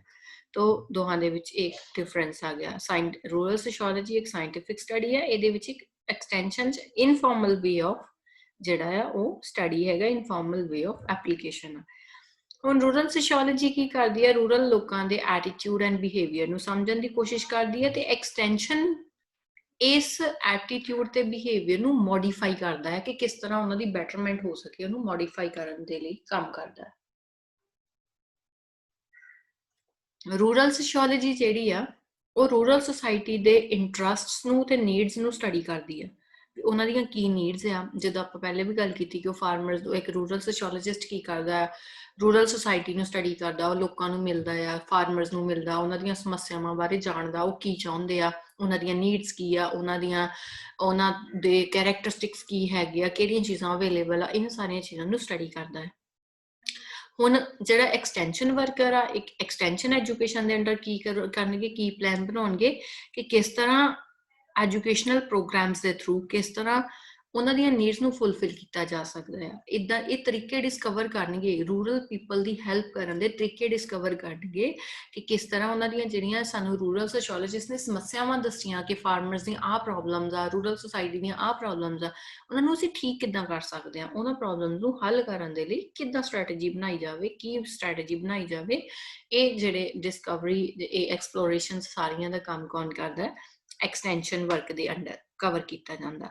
ਹੁਣ ਰੂਰਲ ਸੋਸ਼ੀਓਲੋਜੀ ਦੇ ਵਿੱਚ ਰੂਰਲ ਰਿਲੇਸ਼ਨਸ਼ਿਪਸ ਨੂੰ ਸਟੱਡੀ ਕੀਤਾ ਜਾਂਦਾ ਹੈ, ਲੀਡਰਸ਼ਿਪ ਨੂੰ, ਸੋਸ਼ਲ ਪ੍ਰੋਸੈਸਿਸ ਨੂੰ ਸਟੱਡੀ ਕੀਤਾ ਜਾਂਦਾ ਹੈ ਕਿ ਕਿਸ ਤਰ੍ਹਾਂ ਕੋਆਪਰੇਸ਼ਨ ਹੁੰਦੀ ਹੈ ਸੁਸਾਇਟੀ ਦੇ ਵਿੱਚ, ਕਿਸ ਤਰ੍ਹਾਂ ਇਹ ਆਪਸ ਦੇ ਵਿੱਚ ਜਿਹੜਾ ਸਿਸਟਮ ਚਲਾਉਂਦੇ ਆ। ਤੋ ਇਹ ਵਾਲੀਆਂ ਚੀਜ਼ਾਂ ਨੂੰ ਸਿਰਫ ਸਟੱਡੀ ਕੀਤਾ ਜਾਂਦਾ। ਹੁਣ ਐਕਸਟੈਂਸ਼ਨ ਵਰਕ ਦੇ ਵਿੱਚ ਗੱਲ ਕਰੀਏ ਤਾਂ ਇਹ ਇਹਨਾਂ ਆਰਗੇਨਾਈਜੇਸ਼ਨ ਨੂੰ ਕਿਸ ਤਰ੍ਹਾਂ ਯੂਜ਼ ਕੀਤਾ ਜਾ ਸਕਦਾ for the betterment of these people, ਇਹ ਐਕਸਪਲੋਰ ਕੀਤਾ ਜਾਂਦਾ। ਸਪੋਜ਼ ਹੁਣ ਇੱਕ ਪਿੰਡ ਦੇ ਵਿੱਚ ਪੰਚਾਇਤ ਸਿਸਟਮ ਆ, ਪਿੰਡਾਂ ਦੇ ਵਿੱਚ ਪੰਚਾਇਤ ਸਿਸਟਮ ਆ, ਸਰਪੰਚ ਦੀ ਗੱਲ ਨੂੰ ਲੋਕੀ ਮੰਨਦੇ ਆ, ਪੰਚਾਂ ਦੀ ਗੱਲ ਨੂੰ ਲੋਕੀ ਮੰਨਦੇ, ਤਾਂ ਕਿਸ ਤਰ੍ਹਾਂ ਇਹਨਾਂ ਪੰਚਾਂ ਸਰਪੰਚਾਂ ਦੀ ਹੈਲਪ ਲੈ ਕੇ ਅਸੀਂ ਸੁਸਾਇਟੀ ਨੂੰ, ਰੂਰਲ ਸੁਸਾਇਟੀ ਦੀਆਂ ਸਮੱਸਿਆਵਾਂ ਨੂੰ ਖਤਮ ਕਰਨਾ। ਅਗਰ ਹੋਰ ਤਰ੍ਹਾਂ ਦੇ ਲੀਡਰਸ ਉੱਥੇ ਰੋਲ ਪਲੇ ਕਰਦੇ ਆ, ਲੀਡਰਸ਼ਿਪ ਆ, ਕਿਸ ਤਰ੍ਹਾਂ ਉਹਨਾਂ ਲੀਡਰਸ ਦੀ ਹੈਲਪ ਦੇ ਨਾਲ ਅਸੀਂ ਸੁਸਾਇਟੀ ਦੀ ਅਪਲਿਫਟਮੈਂਟ ਕਰਨੀ ਹੈ। ਤਾਂ ਇਹ ਸਾਰੇ ਕੰਮ ਕੀਤੇ ਜਾਂਦੇ ਐਕਸਟੈਂਸ਼ਨ ਵਰਕ 'ਚ। ਹੁਣ ਜਿਹੜਾ ਸੋਸ਼ੀਓਲੋਜੀ ਆ, ਰੂਰਲ ਸੋਸ਼ੀਓਲੋਜੀ ਆ, ਉਹ ਸੋਸ਼ਲ ਸਿਚੁਏਸ਼ਨਸ ਨੂੰ ਸਟੱਡੀ ਕਰਦਾ ਆ ਕਿ ਕਿਸ ਤਰ੍ਹਾਂ ਦੇ ਸੋਸ਼ਲ ਫੈਕਟਰਸ ਹੈਗੇ, ਕਿਹੜੇ ਫੈਕਟਰਸ ਕਿਸੇ ਪਰਟੀਕੂਲਰ ਸਿਚੁਏਸ਼ਨ ਦੇ ਲਈ ਕਾਜ਼ ਦਾ ਕੰਮ ਕਰਦੇ ਆ, ਉਹਦਾ ਇਫੈਕਟ ਕੀ ਹੋਏਗਾ। ਲੇਕਿਨ ਜਿਹੜਾ ਐਕਸਟੈਂਸ਼ਨ ਵਰਕਰ ਆ ਉਹ ਕੀ ਕਰੇਗਾ? ਇਹਨਾਂ ਸਿਚੁਏਸ਼ਨਸ ਦੀ ਸਟੱਡੀ ਨੂੰ ਯੂਜ਼ ਕਰਕੇ ਉਹਦੇ ਲਈ ਪਲੈਨਿੰਗ ਕਰੇਗਾ ਕਿ ਕਿਸ ਤਰ੍ਹਾਂ ਐਕਸਟੈਂਸ਼ਨ ਪ੍ਰੋਗਰਾਮਸ ਬਣਾਏ ਜਾ ਸਕਦੇ। ਅਗਰ ਕੋਈ ਪਰਟੀਕੂਲਰ ਸਿਚੁਏਸ਼ਨ ਆ, ਅਗਰ ਐਕਸਪੋਜ਼ ਫਾਰਮਰ ਆ, ਉਹ ਕਨਵੈਨਸ਼ਨਲ ਤਰੀਕਿਆਂ ਦੇ ਨਾਲ ਹੀ ਖੇਤੀ ਕਰਦਾ ਆ, ਉਹਦਾ ਸਿਸਟਮ ਹੀ ਰੂਰਲ ਸੁਸਾਇਟੀ 'ਚ ਕੋਈ ਅਨਪੜ੍ਹ ਹੈਗਾ ਆ, ਉਹ ਪੜ੍ਹਿਆ ਲਿਖਿਆ ਨਹੀਂ ਆ, ਉਹਨੂੰ ਕਨਵੈਨਸ਼ਨਲ ਤਰੀਕਿਆਂ ਨਾਲ ਹੀ ਖੇਤੀ ਆਉਂਦੀ ਆ, ਉਹੀ ਤਰੀਕੇ ਉਹ ਫੋਲੋ ਕਰਦਾ ਜੋ ਉਹਦੇ ਪਿਤਾ ਪੁਰਖੇ ਕਰਦੇ ਆ ਰਹੇ। ਹੁਣ ਇਸ ਡਾਟਾ ਦੇ ਬੇਸਿਸ ਦੇ ਉੱਪਰ ਐਕਸਟੈਂਸ਼ਨ ਵਰਕਰ ਇਸ ਤਰ੍ਹਾਂ ਦਾ ਪਲਾਨ ਬਣਾਉਗੇ ਕਿ ਇਸ ਤਰ੍ਹਾਂ ਅਸੀਂ ਉਹਨੂੰ ਸਮਝਾਉਣਾ ਆ, ਨਵੀਆਂ ਚੀਜ਼ਾਂ, ਨਵੀਆਂ ਟੈਕਨੀਕਸ ਸਮਝਾਉਣੀਆਂ, ਕਿਸ ਤਰ੍ਹਾਂ ਟ੍ਰੇਨਿੰਗ ਕਰਨੀ ਆ। ਔਰ ਉਹ ਇੱਕ ਅਨਪੜ੍ਹ ਪਰਸਨ ਆ ਤਾਂ ਉਸ ਚੀਜ਼ ਨੂੰ ਵੀ ਧਿਆਨ 'ਚ ਰੱਖਣਾ ਕਿ ਉਹਦੀ ਸਮਝ 'ਚ ਆਵੇ ਉਹ ਚੀਜ਼, ਉਹਨੂੰ ਕਿਸ ਤਰ੍ਹਾਂ ਕਨਵਿੰਸ ਕਰਨਾ ਇਹ ਚੀਜ਼ਾਂ ਸਮਝਾਉਣ ਦੇ ਲਈ, ਮਨਾਉਣ ਦੇ ਲਈ। ਤਾਂ ਇਹ ਸਾਰਾ ਕੰਮ ਕੀ ਹੋਏਗਾ? ਐਕਸਟੈਂਸ਼ਨ ਵਰਕ ਦੇ ਅੰਡਰ। ਸੋ ਰੂਰਲ ਸੋਸ਼ੀਓਲੋਜੀ ਜਿਹੜੀ ਆ ਇਨਵੈਸਟੀਗੇਟ ਕਰਦੀ ਆ social, cultural, political and religious problems of rural society. Problems ਨੂੰ ਸਿਰਫ ਇਨਵੈਸਟੀਗੇਟ ਕਰਦੀ ਆ, ਉਹਨਾਂ ਦਾ ਨਿਰੀਖਣ ਕਰਦੀ ਆ, ਉਹਨਾਂ ਨੂੰ ਇੰਸਪੈਕਟ ਕਰਦੀ ਆ। ਲੇਕਿਨ ਜਿਹੜਾ ਐਕਸਟੈਂਸ਼ਨ ਵਰਕ ਆ ਉਹਦੇ ਵਿੱਚ ਕੀ ਕੀਤਾ ਜਾਂਦਾ ਆ? ਇਹਨਾਂ ਪ੍ਰੋਬਲਮਸ ਨੂੰ ਜਿਹੜਾ ਹੈਗਾ ਆ ਉਹਨਾਂ ਦਾ ਇੰਪੈਕਟ ਵੀ ਜਾਣਨ ਦੇ ਨਾਲ ਨਾਲ ਉਹਦੇ ਵਿੱਚ ਮੋਡੀਫਿਕੇਸ਼ਨਸ ਕਰਨ ਦੀ ਵੀ ਗੱਲ ਆਉਂਦੀ। ਦੈਟ ਮੀਨਸ ਕਿ ਇਹ ਜਿਹੜਾ ਰੂਰਲ ਸੋਸ਼ੀਓਲੋਜੀ ਦਾ ਫੀਲਡ ਆ ਉਹ ਸਿਰਫ ਲਿਮਿਟਡ ਕਿਸ ਚੀਜ਼ ਤੱਕ ਆ ਕਿ ਡਾਟਾ ਨੂੰ ਐਨਾਲਾਈਜ਼ ਕੀਤਾ, ਫੈਕਟਸ ਦੀ ਜਾਂਚ ਕੀਤੀ, ਆਬਜ਼ਰਵ ਕੀਤਾ, ਆਬਜ਼ਰਵੇਸ਼ਨਸ ਦੇ ਦਿੱਤੀਆਂ। ਹੁਣ ਅਸਲ ਦੇ ਵਿੱਚ ਉਹਨਾਂ ਨੇ ਸਿਰਫ ਸਾਨੂੰ just try to understand it with example, medical example. ਇੱਕ ਡਾਕਟਰ ਆ, ਡਾਕਟਰ ਦਾ ਕੰਮ ਕੀ ਆ? ਪਹਿਲੇ ਬਿਮਾਰੀ ਨੂੰ ਡਾਇਗਨੋਸ ਕਰਨਾ। ਹੁਣ ਅਸੀਂ ਕਈ ਵਾਰ ਡਾਕਟਰ ਅਲਟਰਾਸਾਊਂਡ ਕਰਵਾਉਂਦਾ, ਲੈਬੋਰੇਟਰੀ ਟੈਸਟ ਕਰਵਾਉਂਦਾ, ਲੈਬੋਰੇਟਰੀ ਵਾਲੇ ਨੇ ਸਾਨੂੰ ਸਿਰਫ ਟੈਸਟ ਰਿਪੋਰਟ ਦੇ ਦਿੱਤੀ ਆ, ਡਾਇਗਨੋਸ ਕਰਤਾ, ਸਕੈਨ ਕੀਤਾ, ਸਕੈਨ ਡਾਕਟਰ ਨੇ ਸਾਨੂੰ ਸਿਰਫ ਇਹ ਦੱਸਿਆ, ਰੇਡੀਓਲੋਜਿਸਟ ਨੇ, ਕਿ ਆਹ ਪ੍ਰੋਬਲਮ ਆ। ਉਹਨੇ ਇਲਾਜ ਤਾਂ ਨਹੀਂ ਦੱਸਿਆ, ਉਹਨੇ ਪ੍ਰੋਬਲਮ ਡਿਟੈਕਟ ਕਰਤੀ। ਹੁਣ ਪ੍ਰੋਬਲਮ ਡਿਟੈਕਟ ਕਰਨ ਤੋਂ ਬਾਅਦ ਅਗਲਾ ਕੰਮ ਕਿਹਦਾ? ਡਾਕਟਰ ਦਾ। ਇਸ ਪ੍ਰੋਬਲਮ ਨੂੰ ਸਹੀ ਕਿੱਦਾਂ ਕਰਨਾ, ਠੀਕ ਕਿੱਦਾਂ ਕਰਨਾ। that is the difference between a rural sociologist and agricultural extension agent। ਇਹ ਡਿਫਰੈਂਸ ਹੋ ਗਿਆ। ਇੱਕ ਪ੍ਰੋਬਲਮ ਨੂੰ ਸਮਝ ਕੇ ਦੱਸ ਰਿਹਾ ਆ, ਆਹ ਪ੍ਰੋਬਲਮ ਆ, ਆਈਡੈਂਟੀਫਾਈ ਕਰਤੀ। ਦੂਜਾ ਪਰਸਨ ਉਹਨੂੰ ਹੱਲ ਕਰਨ ਦੀ ਕੋਸ਼ਿਸ਼ ਕਰ ਰਿਹਾ ਕਿ ਇਹ ਪ੍ਰੋਬਲਮ ਦਾ ਸੋਲੂਸ਼ਨ ਕੀ ਹੋ ਸਕਦਾ ਹੈ। ਠੀਕ। ਸੋ ਹੁਣ ਅਸੀਂ ਗੱਲ ਕਰੀਏ ਅਗਰ ਇੰਡੀਅਨ ਰੂਰਲ ਸੁਸਾਇਟੀ ਦੇ ਬਾਰੇ ਵਿੱਚ ਕਿ ਅਸੀਂ ਰੂਰਲ ਲੋਕਾਂ ਦੀ ਗੱਲ ਕਰ ਰਹੇ ਹਾਂ, ਫਾਰਮਰਸ ਦੀ ਗੱਲ ਕਰ ਰਹੇ ਹਾਂ, ਤਾਂ ਰੂਰਲ ਸੁਸਾਇਟੀ ਹੁੰਦੀ ਕੀ ਆ? ਕਿਹੜੇ ਕੈਰੈਕਟਰਿਸਟਿਕਸ ਆ, ਕਿਹੜੇ ਇੱਦਾਂ ਦੇ ਵਿਸ਼ੇਸ਼ਤਾਵਾਂ, ਫੀਚਰਸ ਆ ਜਿਨ੍ਹਾਂ ਤੋਂ ਅਸੀਂ ਆਈਡੈਂਟੀਫਾਈ ਕਰ ਸਕਦੇ ਹਾਂ ਕਿ ਇਹ ਫੀਚਰਸ ਜਿਹੜੇ ਹੁੰਦੇ ਆ ਕਿਸੇ ਰੂਰਲ ਸੁਸਾਇਟੀ ਦੇ ਵਿੱਚ। ਤੋ ਰੂਰਲ ਸੁਸਾਇਟੀ ਨੂੰ ਸਮਝਣ ਤੋਂ ਪਹਿਲੇ ਅਸੀਂ ਦੇਖੀਏ ਕਿ society ਕੀ ਹੁੰਦੀ ਆ? ਤਾਂ societies is a group of people in more or less permanent association who are organized for their collective activities and who feel that they belong together. So that means कि ਪਹਿਲੀ ਗੱਲ ਤੇ ਸੁਸਾਇਟੀ ਜਿਹੜੀ ਆ ਉਹ ਇੱਕ ਪਰਮਾਨੈਂਟ ਐਸੋਸੀਏਸ਼ਨ ਟਾਈਪ ਆ। That means ਕਿ ਲੰਬੇ ਸਮੇਂ ਤੋਂ ਇੱਕ over a period of time ਇੱਕ ਲੰਬੇ ਸਮੇਂ ਤੋਂ ਕੁਝ ਲੋਕ ਮਿਲ ਕੇ ਗਰੁੱਪ ਬਣਾਏ ਆ, ਮਿਲ ਕੇ ਰਹਿ ਰਹੇ ਆ, ਇੱਕ ਐਸਟੈਬਲਿਸ਼ਮੈਂਟ ਆ ਉਹ ਪਰਮਾਨੈਂਟ। ਮੋਰ ਔਰ ਲੈਸ ਦੈਟ ਮੀਨਸ ਕਿ ਲਾਈਕ ਅ ਪਰਮਾਨੈਂਟ ਐਸੋਸੀਏਸ਼ਨ। ਫਿਰ ਆਰਗੇਨਾਈਜ਼ਡ ਹੁੰਦੇ ਆ ਇਹ ਲੋਕ, ਕਲੈਕਟਿਵ ਐਕਟੀਵਿਟੀਜ਼ ਕਰਦੇ ਆ। ਦੈਟ ਮੀਨਸ ਜਿੱਦਾਂ ਹੁਣ ਵਿਲੇਜਿਸ ਦੇ ਵਿੱਚ ਦੇਖੀਏ ਆਪਸ ਦੇ ਵਿੱਚ ਰਹਿ ਰਹੇ ਆ, ਉਹਦੇ ਵਿੱਚ ਆਮ ਤੌਰ ਤੇ ਵਿਲੇਜਿਸ ਐਸਟੈਬਲਿਸ਼ਮੈਂਟਸ ਦੇ ਵਿੱਚ ਕਿਹੜੇ ਲੋਕ ਹੁੰਦੇ ਆ?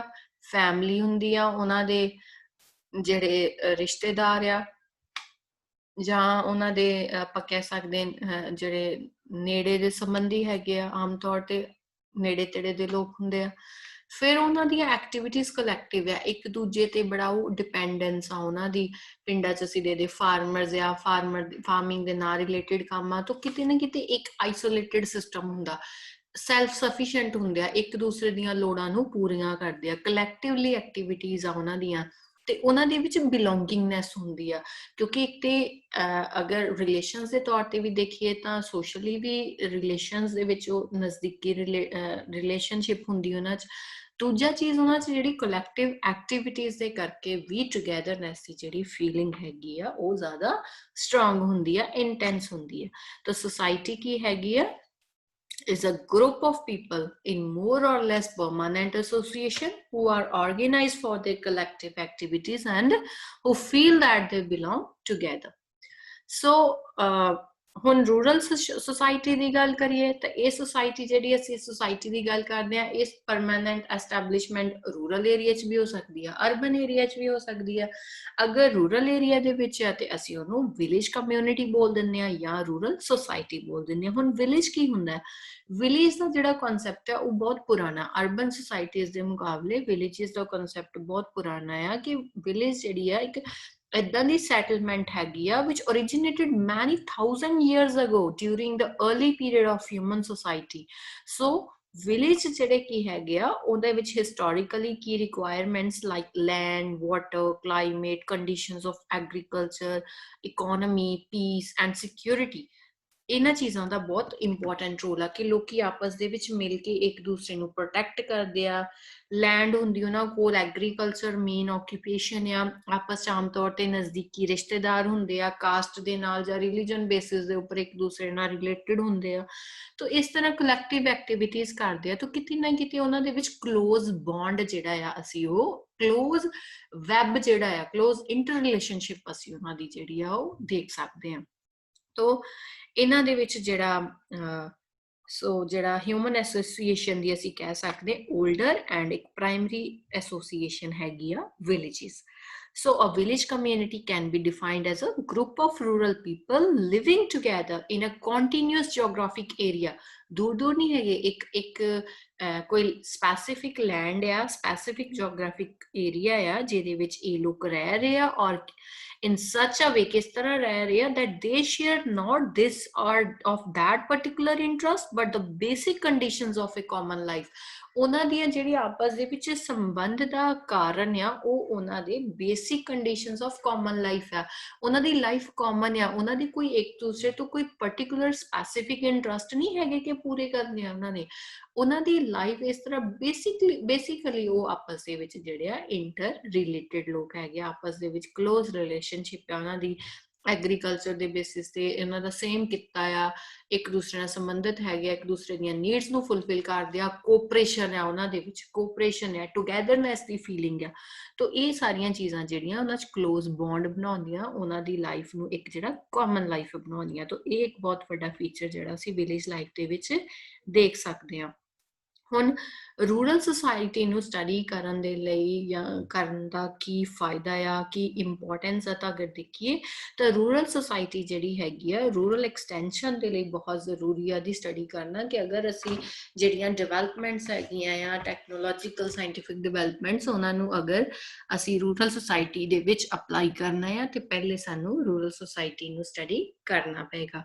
ਸੋ ਦੈਨ ਇਹਦੇ ਤੋਂ ਇਲਾਵਾ ਫਿਰ ਇਹਦੇ ਜਿਹੜੇ ਕੀ ਡਿਸਟਿੰਗੁਇਸ਼ਡ ਫੀਚਰਸ ਆ ਅਰਬਨ ਸੁਸਾਇਟੀਜ਼ ਤੇ ਰੂਰਲ ਸੁਸਾਇਟੀਜ਼ ਡਿਫਰੈਂਸ ਕੀ ਆ, ਇਹਨਾਂ ਨੂੰ ਸਟੱਡੀ ਕਰਨਾ ਪਏਗਾ। ਇਹ ਰੂਰਲ ਸੁਸਾਇਟੀ ਨੂੰ ਸਟੱਡੀ ਕਰਕੇ ਸਾਨੂੰ ਡਿਫਰੈਂਸਿਸ ਸਮਝ ਆਉਂਦੇ ਆ, ਦੋਹਾਂ ਸੁਸਾਇਟੀਜ਼ ਦੀਆਂ ਨੀਡਸ ਦੇ ਵਿੱਚ ਕੀ ਡਿਫਰੈਂਸ ਆ, ਦੋਹਾਂ ਸੁਸਾਇਟੀਜ਼ ਦੀਆਂ ਪਰਟੀਕੂਲਰ ਸਿਚੁਏਸ਼ਨਸ ਦੇ ਵਿੱਚ ਕੀ ਫਰਕ ਆ, ਪ੍ਰੋਬਲਮਸ ਕਿੱਦਾਂ ਡਿਫਰੈਂਟ ਆ ਦੋਹਾਂ ਦੀਆਂ, ਤੇ ਦੋਹਾਂ ਦੀਆਂ ਇਹ ਸਾਰੀਆਂ ਚੀਜ਼ਾਂ ਨੂੰ ਅਸੀਂ ਫਿਰ ਡਿਫਰੈਂਸ਼ੀਏਟ ਕਰ ਸਕਦੇ ਆ ਆਫਟਰ ਸਟੱਡਿੰਗ ਦ ਰੂਰਲ ਸੁਸਾਇਟੀ।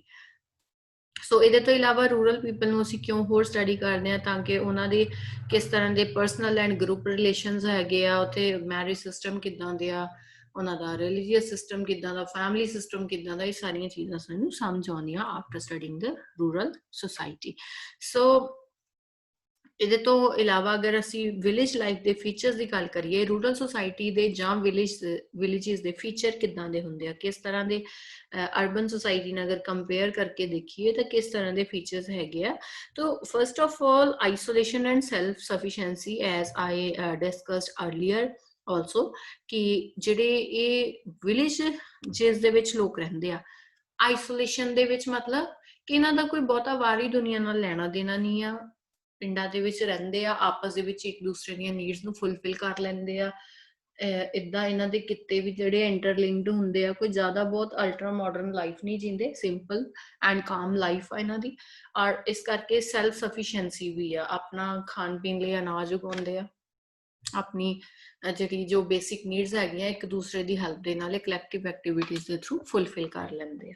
ਸੋ ਇਹਨਾਂ ਦੀ ਲਾਈਫ 'ਚ ਪੀਸ ਐਂਡ ਸਿੰਪਲਿਸਿਟੀ ਦਾ ਇੱਕ ਇੰਪੋਰਟੈਂਟ ਰੋਲ ਅਸੀਂ ਦੇਖ ਸਕਦੇ ਹਾਂ, ਕਿ ਕੋਈ ਜ਼ਿਆਦਾ ਮਾਡਰਨਾਈਜੇਸ਼ਨ ਜਾਂ ਕੋਈ ਮਾਡਰਨ ਵੈਸਟਰਨ ਕਲਚਰ ਨਹੀਂ ਆ, ਤੋ ਇੱਕ ਪੀਸਫੁਲ ਐਂਡ, ਕਿਉਂਕਿ ਨੇਚਰ ਦੇ ਕਲੋਜ਼ ਰਹਿੰਦੇ ਆ, ਜਿਹੜਾ ਇਹਨਾਂ ਦਾ ਵਰਕ ਆ ਉਹ ਵੀ ਆਲਮੋਸਟ ਕੀ ਹੈਗਾ ਨੈਚੁਰਲ ਚੀਜ਼ਾਂ ਨਾਲ ਰਿਲੇਟਡ, ਐਗਰੀਕਲਚਰ ਆ ਨੇਚਰ ਬੇਸਡ, ਐਗਰੀਕਲਚਰ ਦੀਆਂ ਲਾਈਟ ਐਕਟੀਵਿਟੀਜ਼ ਆ ਨੇਚਰ ਬੇਸਡ, ਕੋਈ ਇੰਡਸਟਰੀ ਨਹੀਂ ਆ, ਕੋਈ ਸਰਵਿਸ ਸੈਕਟਰ ਬਹੁਤ ਜ਼ਿਆਦਾ ਨਹੀਂ ਆ ਡਿਵੈਲਪਡ, ਤੋ ਉਹ ਜਿਹੜੀਆਂ ਅਲਟਰਾ ਕੋਈ ਇੱਦਾਂ ਦੀਆਂ ਮਾਡਰਨ ਚੀਜ਼ਾਂ ਇਹਦੇ ਰੂਰਲ ਸੁਸਾਇਟੀ 'ਚ ਨਹੀਂ ਦੇਖਣ ਨੂੰ ਮਿਲਦੀਆਂ। ਕੰਜ਼ਰਵੇਟਿਜ਼ਮ ਇੱਕ ਬਹੁਤ ਵੱਡਾ ਫੀਚਰ ਹੈਗਾ ਆ, ਕਿ ਇਹ ਲੋਕ ਨਾ ਆਪਣੀਆਂ ਇਹ ਬੜੇ ਕੰਜ਼ਰਵੇਟਿਵ ਹੁੰਦੇ ਆ ਨੇਚਰ ਦੇ ਵਿੱਚ ਰੂਰਲ ਪੀਪਲ, ਕਿ ਆਪਣੇ ਰੀਤੀ ਰਿਵਾਜਾਂ ਨੂੰ ਲੈ ਕੇ, ਆਪਣੇ ਆਕਿਊਪੇਸ਼ਨ ਨੂੰ ਲੈ ਕੇ, ਤੋ ਬਹੁਤ ਇੱਕ ਕਿਸਮ ਦਾ ਕਹਿ ਸਕਦੇ ਹਾਂ ਕਿ ਸਮ ਵਟ ਰਿਜਿਡ ਹੁੰਦੇ ਆ, ਉਹਨਾਂ ਚੀਜ਼ਾਂ ਨੂੰ ਆਸਾਨੀ ਨਾਲ ਛੱਡਦੇ ਨਹੀਂ, ਆਪਣੇ ਰੀਤੀ ਰਿਵਾਜਾਂ ਨੂੰ ਫੋਲੋ ਕਰਨਾ ਜਾਂ ਆਪਣੇ ਜਿਹੜੇ ਸਿਸਟਮਸ ਆਲਰੇਡੀ ਸੁਸਾਇਟੀ 'ਚ ਉਹਨਾਂ ਦੇ ਬਣੇ ਹੋ, ਉਹਨਾਂ ਚੀਜ਼ਾਂ ਨੂੰ ਬਹੁਤ ਇਹ ਜਿਹੜਾ ਬਹੁਤ ਸਟਰੋਂਗਲੀ ਫੋਲੋ ਕਰਦੇ ਆ। ਓਲਡ ਵੇਜ਼ ਜਿਹੜੇ ਆ ਉਹਨਾਂ ਦੇ, ਚਾਹੇ ਉਹ ਮੈਰਿਜ ਨਾਲ ਸੰਬੰਧਿਤ ਆ, ਚਾਹੇ ਹੋਰ ਕੋਈ ਕਸਟਮਸ ਰੀਤੀ ਰਿਵਾਜ ਹੈਗੀ ਆ, ਸਾਰਿਆਂ ਦੇ ਵਿੱਚੋਂ ਕੰਜ਼ਰਵੇਟਿਵ ਜਿਹੜਾ ਨੇਚਰ ਜ਼ਿਆਦਾਤਰ ਰੱਖਦੇ ਆ।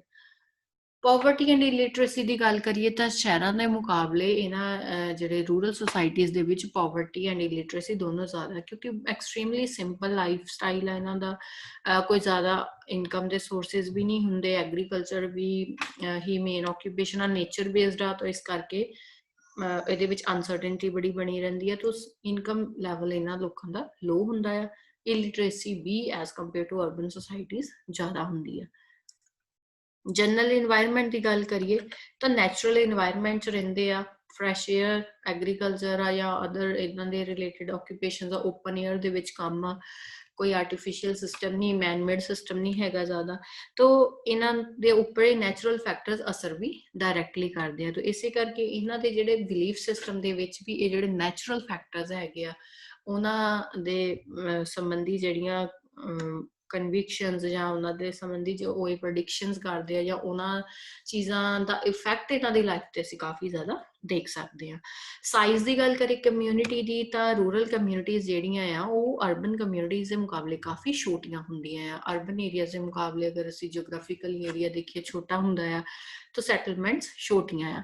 ਲੈਂਡ ਐਂਡ ਮੈਨ ਰੇਸ਼ੀਓ ਦੇਖੀਏ ਤਾਂ ਪਾਪੂਲੇਸ਼ਨ ਡੈਂਸਿਟੀ ਕਾਫੀ ਘੱਟ ਹੁੰਦੀ ਆ।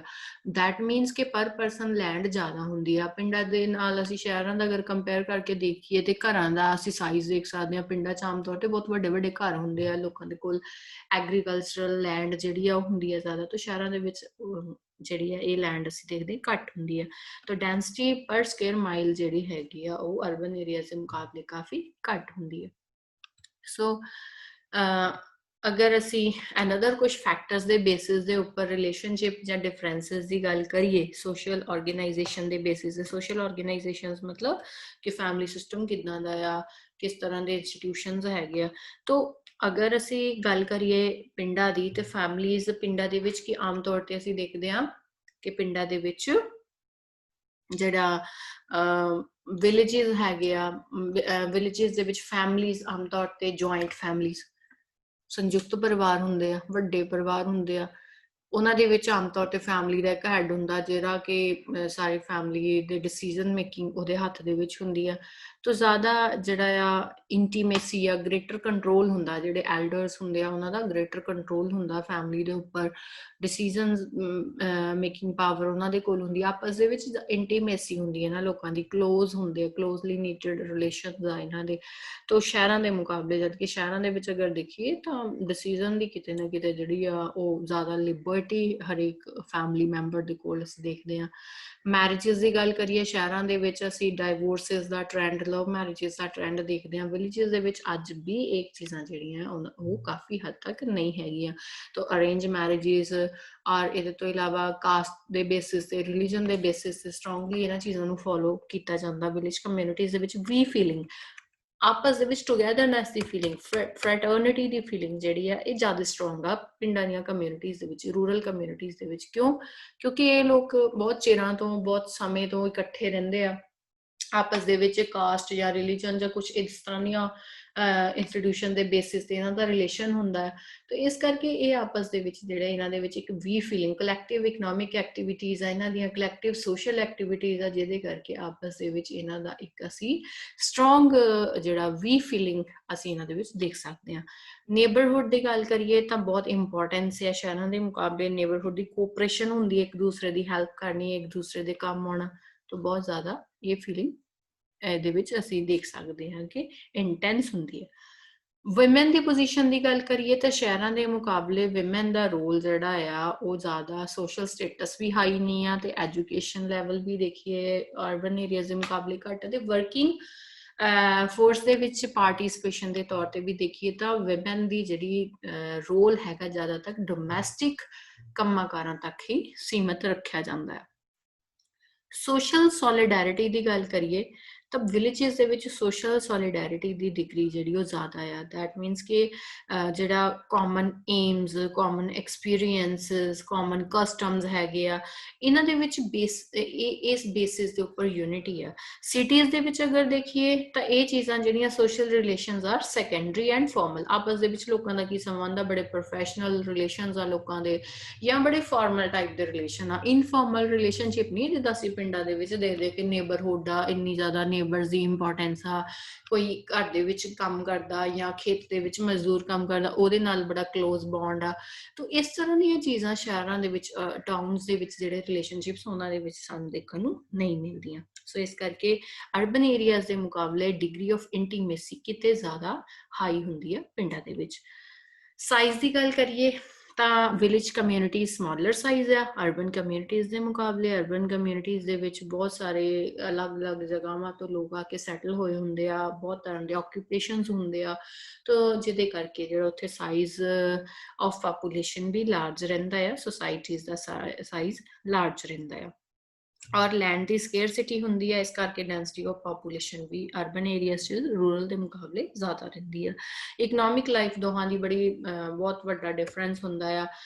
ਬਿਕਾਜ਼ ਪਿੰਡਾਂ ਦੇ ਵਿੱਚ ਅਗਰ ਦੇਖੀਏ ਤਾਂ ਮੇਜਰ ਆਕਿਊਪੇਸ਼ਨ ਜਾਂ ਤਾਂ ਐਗਰੀਕਲਚਰ ਆ ਜਾਂ ਐਗਰੀਕਲਚਰ ਨਾਲ ਰਿਲੇਟਡ ਜਿਹੜੀਆਂ ਐਕਟੀਵਿਟੀਜ਼ ਆ like fishery, poultry farming, dairy farming, forestry, ਇਸ ਤਰ੍ਹਾਂ ਦੀਆਂ ਹੁੰਦੀਆਂ ਜਿਹੜੀਆਂ ਕਿ ਨੇਚਰ ਬੇਸਡ ਆ। ਲੇਕਿਨ ਸ਼ਹਿਰਾਂ ਦੇ ਵਿੱਚ ਅਗਰ ਦੇਖੀਏ ਅਰਬਨ ਸੋਸਾਇਟੀਜ਼ ਦੇ ਵਿੱਚ ਜ਼ਿਆਦਾ ਸਰਵਿਸ ਸੈਕਟਰ, ਇੰਡਸਟਰੀ, ਇਸ ਤਰ੍ਹਾਂ ਦੇ ਜਿਹੜੇ ਸਾਡੇ ਕੋਲ ਆਕਿਊਪੇਸ਼ਨ ਦੇਖਣ ਨੂੰ ਮਿਲਦੇ ਆ।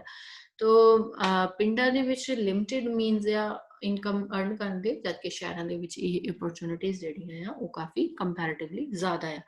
ਕਲਚਰਲ ਲਾਈਫ ਦੀ ਗੱਲ ਕਰੀਏ ਤਾਂ ਜਿਹੜਾ ਵਿਲੇजेस ਦੇ ਵਿੱਚ ਟਾਊਨਸ ਦੇ ਮੁਕਾਬਲੇ ਕਾਫੀ ਸਟੈਟਿਕ ਕਲਚਰ ਆ, ਕਿਉਂਕਿ ਆਮ ਤੌਰ ਤੇ ਇੱਕੋ ਜਿਹੇ ਲੋਕ, ਇੱਕੋ ਸੁਸਾਇਟੀ ਨਾਲ ਸੰਬੰਧਿਤ ਲੋਕ ਰਹਿੰਦੇ ਆ, ਤੇ ਉਹਨਾਂ ਦੇ ਲੰਬੇ ਸਮੇਂ ਤੱਕ, ਕਿਉਂਕਿ ਕੰਜ਼ਰਵੇਟਿਵ ਸੋਚ ਵੀ ਰੱਖਦੇ ਆ ਵਿਲੇजेस ਦੇ ਵਿੱਚ ਆਮ ਤੌਰ ਤੇ ਲੋਕ, ਤਾਂ ਉਹ ਰੂਰਲ ਸੁਸਾਇਟੀ ਦੇ ਵਿੱਚ ਅਸੀਂ ਇੱਕ ਸਟੈਟਿਕ ਕਲਚਰ ਦੇਖ ਸਕਦੇ ਹਾਂ ਕਿ ਜਿਸ ਤਰ੍ਹਾਂ ਦੇ ਟ੍ਰੈਂਡ ਪਹਿਲਾਂ ਚੱਲੇ ਆ ਰਹੇ ਸੀ ਉਸੇ ਤਰ੍ਹਾਂ ਦੇ ਉਹ ਟ੍ਰੈਂਡ ਆ, ਕੋਈ ਜ਼ਿਆਦਾ ਚੇਂਜਸ ਨਹੀਂ ਆ। ਲੇਕਿਨ ਅਰਬਨ ਏਰੀਆਜ਼ ਦੇ ਵਿੱਚ ਜਿਹੜਾ ਇੱਕ ਉਹ ਅਲੱਗ-ਅਲੱਗ ਤਰ੍ਹਾਂ ਦੇ ਕਲਚਰ ਮਿਕਸ ਹੋਣ ਦੇ ਨਾਲ, ਅਲੱਗ-ਅਲੱਗ ਤਰ੍ਹਾਂ ਦੀਆਂ ਸੁਸਾਇਟੀਜ਼ ਦੇ ਲੋਕ ਮਿਕਸ ਹੋਣ ਦੇ ਨਾਲ ਉੱਥੇ ਜਿਹੜਾ ਡਾਇਨਾਮਿਜ਼ਮ ਦੇਖਣ ਨੂੰ ਮਿਲਦਾ ਹੈ ਕਲਚਰਸ ਦੇ ਵਿੱਚ। ਸੋਸ਼ਲ ਰਿਸਟ੍ਰਿਕਸ਼ਨਸ ਦੀ ਗੱਲ ਕਰੀਏ ਤਾਂ ਜਿੱਥੇ ਅਰਬਨ ਏਰੀਆਜ਼ ਦੇ ਵਿੱਚ ਸੋਸ਼ਲ ਕੰਟਰੋਲ ਦੇ ਲਈ, ਲਾਅ ਐਂਡ ਆਰਡਰ ਨੂੰ ਮੇਨਟੇਨ ਕਰਨ ਦੇ ਲਈ ਪੁਲਿਸ, ਲਾਅ ਕੋਰਟਸ ਦਾ ਜ਼ਿਆਦਾ ਰੋਲ ਆ ਜਾਂਦਾ ਆ। ਪਿੰਡਾਂ ਦੇ ਵਿੱਚ ਇਹ ਕੰਮ, ਵਿਲੇਜ ਕਮਿਊਨਿਟੀਜ਼ ਦੇ ਵਿੱਚ ਇਹ ਕੰਮ ਜਿਹੜੇ ਆ ਅਨਦਰ ਆਰਗੇਨਾਈਜੇਸ਼ਨਸ ਜਿਹੜੀਆਂ ਉਹ ਕਰਦੀਆਂ। ਜਿੱਦਾਂ ਅਸੀਂ ਦੇਖਦੇ ਹਾਂ ਕਿ ਕੋਈ ਰਿਲੀਜੀਅਸ ਮੁੱਦਾ ਹੋ ਜੇ, ਕੋਈ ਜਾਤ ਨਾਲ ਸੰਬੰਧਿਤ ਮੁੱਦਾ, ਤਾਂ ਉਹਦੇ ਲਈ ਸੰਬੰਧਿਤ ਜਿਹੜੀਆਂ ਕੋਈ ਜਾਤੀ ਪੰਚਾਇਤ ਆ ਜਾਂ ਕੋਈ ਹੋਰ ਇਸ ਤਰ੍ਹਾਂ ਦੀਆਂ ਪੰਚਾਇਤਾਂ ਹੈਗੀਆਂ, ਉਹੀ ਡਿਸੀਜਨ ਲੈ ਲੈਂਦੀਆਂ ਤੇ ਉਹੀ ਫਿਰ ਸੁਸਾਇਟੀਜ਼ ਨੂੰ ਉਸ ਡਿਸੀਜਨ ਨੂੰ ਮੰਨ ਲੈਂਦੀਆਂ। ਤਾਂ ਰੂਰਲ ਕਮਿਊਨਿਟੀਜ਼ ਦੇ ਵਿੱਚ ਜਿਹੜੀਆਂ ਸੋਸ਼ਲ ਰੈਸਟ੍ਰਿਕਸ਼ਨਸ ਹੈਗੀਆਂ ਆ ਉਹ ਡਿਫਰੈਂਟ ਟਾਈਪ ਦੀਆਂ ਹੈਗੀਆਂ ਅਰਬਨ ਏਰੀਆਜ਼ ਦੇ ਮੁਕਾਬਲੇ। ਸੋਸ਼ਲ ਮੋਬਿਲਿਟੀ ਐਂਡ ਸਟੇਬਿਲਿਟੀ ਦੀ ਗੱਲ ਕਰੀਏ ਤਾਂ ਪਿੰਡਾਂ ਦੇ ਵਿੱਚ ਕੋਈ ਜ਼ਿਆਦਾ ਸੋਸ਼ਲ ਮੋਬਿਲਿਟੀ ਐਂਡ ਨਹੀਂ ਦੇਖਣ ਨੂੰ ਮਿਲਦੀ। ਆਮ ਤੌਰ ਤੇ ਸਟੇਬਲ ਲਾਈਫ ਆ, ਲੋਕ ਉਸੇ ਤਰ੍ਹਾਂ ਰਹਿ ਰਹੇ ਆ, ਉਹ ਨਾ ਜ਼ਿਆਦਾ ਘਰ ਚੇਂਜ ਕਰਦੇ ਆ, ਨਾ ਜ਼ਿਆਦਾ ਆਕੂਪੇਸ਼ਨ ਚੇਂਜ ਕਰਦੇ ਆ, ਤਾਂ ਲੰਬੇ ਸਮੇਂ ਤੱਕ ਉਸੇ ਤਰ੍ਹਾਂ ਸਟੇਬਿਲਿਟੀ ਬਣੀ ਹੈ। ਲੇਕਿਨ ਅਰਬਨ ਏਰੀਆਜ਼ ਦੇ ਵਿੱਚ ਈਜ਼ੀਲੀ ਲੋਕ ਆਕੂਪੇਸ਼ਨ ਵੀ ਆਪਣਾ ਚੇਂਜ ਕਰਦੇ ਰਹਿੰਦੇ ਆ, ਉਹਨਾਂ ਦਾ ਜਿਹੜਾ ਰੈਜ਼ੀਡੈਂਸ਼ੀਅਲ ਪਲੇਸ ਆ ਉਹਨੂੰ ਵੀ ਕਾਫੀ ਚੇਂਜ ਕਰ ਲੈਂਦੇ ਆ। ਤਾਂ ਇਸ ਤਰ੍ਹਾਂ ਸੋਸ਼ਲ ਮੋਬਿਲਿਟੀ ਇੱਕ ਜਗ੍ਹਾ ਤੋਂ ਦੂਜੀ ਜਗ੍ਹਾ ਈਜ਼ੀਲੀ ਮੂਵ ਹੋ ਜਾਂਦੇ ਆ। ਤਾਂ ਅਰਬਨ ਏਰੀਆਜ਼ ਦੇ ਮੁਕਾਬਲੇ ਪਿੰਡਾਂ ਦੇ ਵਿੱਚ ਸੋਸ਼ਲ ਮੋਬਿਲਿਟੀ ਦੀ ਘਾਟ ਹੈ ਤੇ ਸਟੇਬਿਲਿਟੀ ਜ਼ਿਆਦਾ ਹੈ। ਸੋਸ਼ਲ ਰਿਲੇਸ਼ਨਸ਼ਿਪਸ ਦੀ ਗੱਲ ਕਰੀਏ ਤਾਂ ਪਿੰਡਾਂ ਦੇ ਵਿੱਚ ਜਿਹੜੇ ਆ ਜ਼ਿਆਦਾਤਰ ਅਸੀਂ ਦੇਖਦੇ ਹਾਂ ਕਿ ਪਰਸਨਲ ਐਂਡ ਇਨਫੋਰਮਲ ਰਿਲੇਸ਼ਨਸ਼ਿਪਸ ਹੁੰਦੇ ਆ, ਲੇਕਿਨ ਜਿਹੜੇ ਅਰਬਨ ਏਰੀਆਜ਼ ਆ ਉਹਨਾਂ ਦੇ ਵਿੱਚ ਪਰਸਨਲ ਰਿਲੇਸ਼ਨਸ਼ਿਪਸ ਦੇ ਮੁਕਾਬਲੇ ਜ਼ਿਆਦਾਤਰ ਫਾਰਮਲ ਰਿਲੇਸ਼ਨਸ ਅਸੀਂ ਦੇਖ ਸਕਦੇ ਹਾਂ। ਤਾਂ ਉੱਥੇ ਜਿਹੜੇ ਇਹ ਸੈਕੰਡਰੀ ਉਹਨਾਂ ਨੂੰ ਇੰਪੋਰਟੈਂਸ ਦਿੱਤੀ ਜਾਂਦੀ ਹੈ, ਕੋਈ ਪਰਸਨਲ ਰਿਲੇਸ਼ਨਸ ਜ਼ਿਆਦਾ ਉਹਨਾਂ ਦਾ ਰੋਲ ਅਸੀਂ ਨਹੀਂ ਦੇਖਦੇ। ਸੋ ਹੁਣ ਦੋਵਾਂ ਨੂੰ ਅਗਰ ਟੇਬਲ ਫਾਰਮ ਦੇ ਵਿੱਚ ਅਸੀਂ ਕੰਪੈਰੀਜ਼ਨ ਕਰੀਏ ਅਰਬਨ ਤੇ ਰੂਰਲ ਸੁਸਾਇਟੀਜ਼ ਦਾ, ਤਾਂ ਕਿਸ ਤਰ੍ਹਾਂ ਰਿਲੇਸ਼ਨਸ਼ਿਪ ਆ ਦੋਵਾਂ ਦੀ, ਕਿ general environment and orientation of nature ਦੀ ਅਗਰ ਗੱਲ ਕਰੀਏ ਤਾਂ ਪਿੰਡਾਂ ਦੇ ਵਿੱਚ ਜਿਹੜਾ এনवायरमेंट ਹੈਗਾ ਆ ਉਹ ਨੇਚਰ ਦੇ ਨਾਲ ਰਿਲੇਟਡ ਜਿਹੜਾ ਜ਼ਿਆਦਾਤਰ closely associated with nature. That means ਕਿ ਨੈਚੁਰਲ ਚੀਜ਼ਾਂ ਤੇ ਹੀ ਜ਼ਿਆਦਾ ਡਿਪੈਂਡੈਂਸ ਆ, ਔਰ ਇਸੇ ਕਰਕੇ ਫਿਰ ਨੈਚੁਰਲ ਚੀਜ਼ਾਂ ਦਾ ਹੈਪਨਿੰਗਸ ਦਾ ਫਿਨੋਮੀਨਾ ਦਾ ਬਹੁਤ ਇੰਪੈਕਟ ਵੀ ਰੂਰਲ ਪੀਪਲ ਤੇ ਡਾਇਰੈਕਟਲੀ ਪੈਂਦਾ ਆ। ਲੇਕਿਨ ਅਰਬਨ ਏਰੀਆਜ਼ ਦੇ ਵਿੱਚ ਜਿਹੜਾ ਨੇਚਰ ਤੋਂ ਲੋਕ ਜ਼ਿਆਦਾ ਰਿਮੋਟ ਰਹਿੰਦੇ ਆ, ਦੈਟ ਮੀਨ ਇੰਡਸਟਰੀਜ਼ 'ਚ ਕੰਮ ਕਰਦੇ ਆ, ਸਰਵਿਸ ਸੈਕਟਰ 'ਚ ਕੰਮ ਕਰਦੇ ਆ, ਤਾਂ ਨੇਚਰ ਦੇ ਨਾਲ ਜਿਹੜਾ ਹੈਗਾ ਉਹਨਾਂ ਦਾ ਜ਼ਿਆਦਾ ਲੈਣ ਦੇਣ ਨਹੀਂ। ਜ਼ਿਆਦਾਤਰ ਉਹਨਾਂ ਦਾ ਕੰਮ ਕੀ ਹੈਗਾ, ਮੈਨ ਮੇਡ এনवायरमेंट 'ਚੋਂ ਕੰਮ ਕਰਦੇ ਆ। ਆਕੂਪੇਸ਼ਨ ਪਿੰਡਾਂ ਦੇ ਵਿੱਚ ਜ਼ਿਆਦਾਤਰ ਫਾਰਮਿੰਗ ਐਂਡ ਉਹਦੇ ਨਾਲ ਰਿਲੇਟਡ ਕੰਮ ਹੀ ਹੈਗੇ ਆ। ਸ਼ਹਿਰਾਂ ਦੇ ਵਿੱਚ ਐਗਰੀਕਲਚਰ ਨਹੀਂ ਆ, ਲੇਕਿਨ ਨਾਨ ਐਗਰੀਕਲਚਰਲ ਜਿਹੜੇ ਕੰਮ ਹੈਗੇ ਜਿੱਦਾਂ ਇੰਡਸਟਰੀ 'ਚ ਆ ਜਾਂ ਸਰਵਿਸ ਸੈਕਟਰ ਦੇ ਵਿੱਚ ਇਸ ਤਰ੍ਹਾਂ ਦੇ ਮੋਸਟਲੀ ਆਕੂਪੇਸ਼ਨਸ ਹੁੰਦੇ ਆ।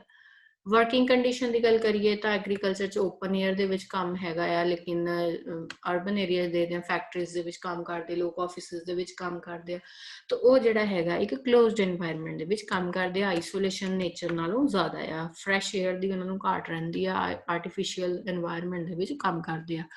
ਫੈਮਿਲੀ ਦੀ ਗੱਲ ਕਰੀਏ ਪਿੰਡਾਂ ਦੇ ਵਿੱਚ ਜਿਹੜਾ ਫੈਮਿਲੀ ਦਾ ਸਿਸਟਮ ਹੈਗਾ ਆ ਇੱਕ ਯੂਨਿਟ ਦੀ ਤੌਰ ਤੇ ਕੰਮ ਕਰਦੀ ਆ। ਫੈਮਿਲੀ ਇੰਟੀਗ੍ਰਿਟੀ ਜ਼ਿਆਦਾ ਆ, ਟੂਗੈਦਰਨੈਸ ਦੀ ਫੀਲਿੰਗ ਜ਼ਿਆਦਾ ਆ, ਇੱਕ ਫੈਮਿਲੀ ਹੈਡ ਦਾ ਜਿਹੜਾ ਰੋਲ ਆ ਉਹ ਜ਼ਿਆਦਾ ਹੁੰਦਾ ਆ। ਤਾਂ ਸ਼ਹਿਰਾਂ ਦੇ ਵਿੱਚ ਅਗਰ ਇਹ ਚੀਜ਼ ਦੇਖੀਏ ਅਰਬਨ ਸੁਸਾਇਟੀਜ਼ ਦੇ ਵਿੱਚ, ਤਾਂ ਅਲੱਗ-ਅਲੱਗ ਤਰ੍ਹਾਂ ਦੇ ਫੈਮਿਲੀ ਮੈਂਬਰਸ ਦੇ ਇੱਕੋ ਫੈਮਿਲੀ ਦੇ ਵਿੱਚ ਕਈ ਤਰ੍ਹਾਂ ਦੇ ਲੋਕਾਂ ਦੇ ਅਲੱਗ-ਅਲੱਗ ਪ੍ਰੋਫੈਸ਼ਨਸ ਆ, ਅਲੱਗ-ਅਲੱਗ ਤਰ੍ਹਾਂ ਦਾ ਕੰਮ ਆ। ਇਹ ਉਹਦੇ ਹਿਸਾਬ ਨਾਲ ਉਹਨਾਂ ਦੇ ਜਿਹੜੇ ਉਹਨਾਂ ਨੂੰ ਜ਼ਿਆਦਾ ਫਰੀडम ਵੀ ਆਪਣੇ ਡਿਸੀਜਨ ਦੀ ਮੇਕਿੰਗ ਦੀ ਅਲੱਗ-ਅਲੱਗ ਤਰੀਕੇ ਦੇ ਨਾਲ ਹੁੰਦੀ ਆ। ਤਾਂ ਇਸ ਤਰ੍ਹਾਂ ਉਹਨਾਂ ਦੇ ਵਿੱਚ ਜਿਹੜਾ ਕੰਟੈਕਟ ਵੀ ਲੈਸ ਹੈਗਾ ਆ। ਤਾਂ ਕਮਿਊਨਿਟੀ ਦੇ ਸਾਈਜ਼ ਦੀ ਗੱਲ ਕਰੀਏ ਐਗਰੀਕਲਚਰ ਦੇ ਵਿੱਚ ਕੀ ਹੈਗਾ ਆ ਕਿ ਕਮਿਊਨਿਟੀ ਛੋਟੀ ਹੁੰਦੀ ਆ, ਘੱਟ ਲੋਕ, land to man ratio high ਆ, ਕਿ ਜਿਹੜਾ ਥੋੜੀ ਜਗ੍ਹਾ ਦੇ ਉੱਪਰ ਜ਼ਿਆਦਾ ਲੋਕ ਕੰਮ ਕਰ ਰਹੇ ਆ। ਲੇਕਿਨ ਸ਼ਹਿਰਾਂ ਦੇ ਵਿੱਚ ਦੇਖੀਏ ਤਾਂ size of community coffee large ਆ, ਬਹੁਤ ਇੱਕ ਲਾਰਜ ਸਾਈਜ਼ ਆਫ ਪਾਪੂਲੇਸ਼ਨ ਹੁੰਦੀ ਆ, ਪਰ ਪਰਸਨ ਲੈਂਡ ਦੀ ਅਵੇਲੇਬਿਲਿਟੀ ਘੱਟ ਆ, ਜਿਹੜੀ ਕਿ ਪਿੰਡਾਂ ਦੇ ਵਿੱਚ ਕਾਫੀ ਜ਼ਿਆਦਾ ਹੁੰਦੀ ਆ। ਡੈਂਸਿਟੀ ਆਫ ਪਾਪੂਲੇਸ਼ਨ ਪਿੰਡਾਂ 'ਚ ਘੱਟ ਆ, ਸ਼ਹਿਰਾਂ ਦੇ ਵਿੱਚ ਜ਼ਿਆਦਾ ਹੈ। ਮੈਟੀਰੀਅਲ ਪੋਜੈਸ਼ਨਸ ਦੀ ਗੱਲ ਕਰੀਏ, ਪਿੰਡਾਂ ਦੇ ਵਿੱਚ ਲੋਕਾਂ ਦੇ ਕੋਲ ਬਹੁਤ ਘੱਟ ਚੀਜ਼ਾਂ ਹੁੰਦੀਆਂ, ਫਿਜ਼ੀਕਲ ਐਸੈਟਸ ਦੀ ਗੱਲ ਕਰੀਏ ਤਾਂ ਬਹੁਤ ਘੱਟ ਚੀਜ਼ਾਂ, ਲੇਕਿਨ ਸ਼ਹਿਰਾਂ ਦੇ ਵਿੱਚ ਦੇਖੀਏ ਬਹੁਤ ਤਰ੍ਹਾਂ ਦੀਆਂ different types of things, physically ਅਗਰ ਦੇਖੀਏ ਤਾਂ ਉਹ ਫਿਜ਼ੀਕਲ ਐਸੈਟਸ ਕਾਫੀ ਤਰ੍ਹਾਂ ਦੀਆਂ ਲੋਕਾਂ ਦੇ ਕੋਲ ਹੋ ਸਕਦੀਆਂ ਹੈ, ਤੋ ਔਰ ਉਹਨਾਂ ਦੀ ਵੈਲਿਊ ਵੀ ਜਿਹੜੀ ਆ ਉਹ ਜ਼ਿਆਦਾ ਹੋ ਸਕਦੀ ਹੈ। ਸੋ ਹੋਮੋਜੈਨਿਟੀ ਐਂਡ ਹੈਟਰੋਜੈਨਿਟੀ ਦੀ ਗੱਲ ਕਰੀਏ, ਸਮਾਨਤਾ ਵਿਸਮਾਨਤਾ ਦੀ ਗੱਲ ਕਰੀਏ ਤਾਂ ਪਿੰਡਾਂ ਦੇ ਵਿੱਚ ਅਸੀਂ ਦੇਖ ਸਕਦੇ ਹਾਂ ਕਿ ਜ਼ਿਆਦਾ ਹੋਮੋਜੈਨਿਟੀ ਹੈ, ਚਾਹੇ ਉਹ ਫੈਮਿਲੀ ਸਿਸਟਮ ਆ, ਸੇਮ ਕਾਸਟ ਵਿੱਚ ਮੈਰਿਜ ਆ, ਸੇਮ ਰਿਲੀਜਨ ਆ, ਜਾਂ ਸੇਮ ਆਕਿਊਪੇਸ਼ਨ ਆ।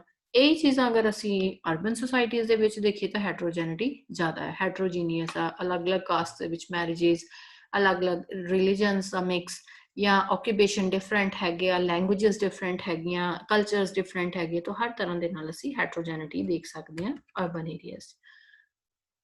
ਸੋਸ਼ਲ ਇੰਸਟੀਟਿਊਸ਼ਨਸ ਦੀ ਗੱਲ ਕਰੀਏ, ਨੈਚੁਰਲ ਜਿਹੜਾ ਆ ਸੋਸ਼ਲ ਇੰਸਟੀਟਿਊਸ਼ਨ ਜਿਹੜੇ ਰੂਰਲ ਏਰੀਆਜ਼ ਦੇ ਵਿੱਚ ਹੈਗੇ ਆ, ਉਹ ਕੀ ਹੈਗੇ ਆ, most of the institutions are natural outgrowth of rural social life. Social life ਦੇ ਵਿੱਚੋਂ ਉਪਜੇ ਆ ਆਪਣੇ ਆਪ, ਲੇਕਿਨ ਜਿਹੜੇ ਅਰਬਨ ਏਰੀਆਜ਼ ਦੀ ਗੱਲ ਕਰੀਏ ਉੱਥੇ ਐਸਟੈਬਲਿਸ਼ ਕੀਤੇ ਗਏ ਆ, ਜਦੋਂ ਸੋਸ਼ਲ ਇੰਸਟੀਟਿਊਸ਼ਨਸ ਐਸਟੈਬਲਿਸ਼ ਹੋਏ ਆ। ਅਗਰ ਅਸੀਂ ਪ੍ਰੋਫੈਸ਼ਨਲ ਲਾਈਫ ਦੇ ਤੌਰ ਤੇ ਦੇਖੀਏ, ਉਹਨਾਂ ਦੇ ਆਪਸ ਦੇ ਵਿੱਚ ਰਿਲੇਸ਼ਨਸ਼ਿਪਸ ਹੈਗੇ ਆ, ਇੰਡਸਟਰੀਅਲ ਵਰਕਰਸ ਆ, ਉਹਨਾਂ ਦੇ ਓਨਰਸ ਦੇ ਨਾਲ, ਉਹਨਾਂ ਦੀ ਬਿਜ਼ਨਸ ਜਿਹੜੀਆਂ ਕਮਿਊਨਿਟੀ ਦੇ ਨਾਲ ਰਿਲੇਸ਼ਨਸ਼ਿਪਸ ਆ, ਜਾਂ ਹੋਰ ਤਰ੍ਹਾਂ ਦੇ ਅਗਰ ਰਿਲੇਸ਼ਨ ਸੋਸਾਇਟੀ ਦੇ ਵਿੱਚ ਦੇਖੀਏ ਤਾਂ ਉਹ ਸਮਵਟ ਫਾਰਮਲ ਰਿਲੇਸ਼ਨਸ਼ਿਪਸ ਆ, ਇੰਸਟੀਟਿਊਸ਼ਨਸ ਵੀ ਉਸੇ ਤਰ੍ਹਾਂ ਦੇ ਨਾਲ ਡਿਵੈਲਪ ਹੋਏ ਆ। ਸੋ ਸੋਸ਼ਲ ਸਟ੍ਰੈਟੀਫਿਕੇਸ਼ਨ ਐਂਡ ਡਿਫਰੈਂਸੀਏਸ਼ਨ ਦੀ ਗੱਲ ਕਰੀਏ, ਹੁਣ ਸਟ੍ਰੈਟੀਫਿਕੇਸ਼ਨ ਦਾ ਮਤਲਬ ਹੁੰਦਾ ਸਤਰੀਕਰਨ, ਕਿ ਸੋਸ਼ਲ ਲੈਵਲ ਤੇ ਅਸੀਂ ਅਗਰ ਦੇਖੀਏ ਕਿ ਕਿਸ ਕਿਸ ਲੈਵਲ ਤੇ ਰੱਖਿਆ ਜਾਂਦਾ, ਜਿੱਦਾਂ ਹੁਣ ਵੈਸਟਰਨ ਕਲਚਰ 'ਚ ਅਸੀਂ ਕਲਾਸ ਸਿਸਟਮ ਦੇਖਦੇ ਹਾਂ, ਇਕਨੋਮਿਕਲੀ ਜਿਹੜਾ ਇਕਨੋਮਿਕ ਬੇਸਿਸ ਦੇ ਉੱਪਰ, ਫਾਈਨੈਂਸ਼ੀਅਲ ਬੇਸਿਸ ਦੇ ਉੱਪਰ ਸੁਸਾਇਟੀ ਨੂੰ ਜਿਹੜਾ ਸਟ੍ਰੈਟੀਫਿਕੇਸ਼ਨ ਕੀਤੀ ਜਾਂਦੀ ਹੈ, ਕਲਾਸੀਫਾਈ ਕੀਤਾ ਜਾਂਦਾ ਹੈ ਕਿ ਰਿਚ ਕਲਾਸ ਆ, ਮਿਡਲ ਕਲਾਸ ਆ, ਪੂਅਰ ਕਲਾਸ ਆ। ਲੇਕਿਨ ਜਿਹੜਾ ਜਿੱਦਾਂ ਹੁਣ ਇੰਡੀਆ ਵਰਗੀ ਕੰਟਰੀ ਦੇ ਵਿੱਚ ਦੇਖੀਏ ਤਾਂ ਰੂਰਲ ਸੁਸਾਇਟੀਜ਼ ਦੇ ਵਿੱਚ ਅਸੀਂ ਕਾਸਟ ਸਿਸਟਮ ਦੀ ਪ੍ਰੀਡੋਮੀਨੈਂਸ ਦੇਖਦੇ ਹਾਂ ਕਿ ਲੋਅਰ ਕਾਸਟ ਆ, ਅਪਰ ਕਾਸਟ ਆ। ਇਸ ਤਰ੍ਹਾਂ ਸੋਸ਼ਲ ਸਟ੍ਰੈਟੀਫਿਕੇਸ਼ਨ ਦਾ ਜਿਹੜਾ ਆਧਾਰ ਆ ਉਹ ਵੱਖਰਾ ਵੱਖਰਾ ਹੈ।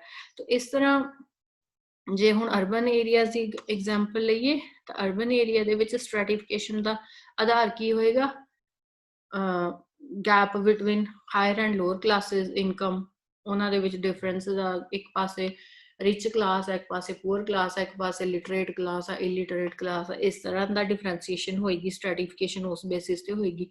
ਰੂਰਲ ਏਰੀਆਜ਼ ਦੇ ਵਿੱਚ ਇੱਕ ਤੇ ਗੈਪ ਜਿਹੜਾ ਇਨਕਮ ਦਾ ਘੱਟ ਹੀ ਹੁੰਦਾ, ਇਸ ਕਰਕੇ ਇਕਨੋਮਿਕ ਬੇਸਿਸ ਮੇਨ ਆਧਾਰ ਨਹੀਂ ਆ ਇੱਥੇ। ਸਟ੍ਰੈਟੀਫਿਕੇਸ਼ਨ ਦਾ ਮੇਨ ਬੇਸਿਸ ਕੀ ਆ, ਰਿਲੀਜਨ ਐਂਡ ਜਾਂ ਕਿ ਮੇਨ ਚੀਜ਼ ਕਾਸਟ ਸਿਸਟਮ ਦੇਖ ਸਕਦੇ ਆ।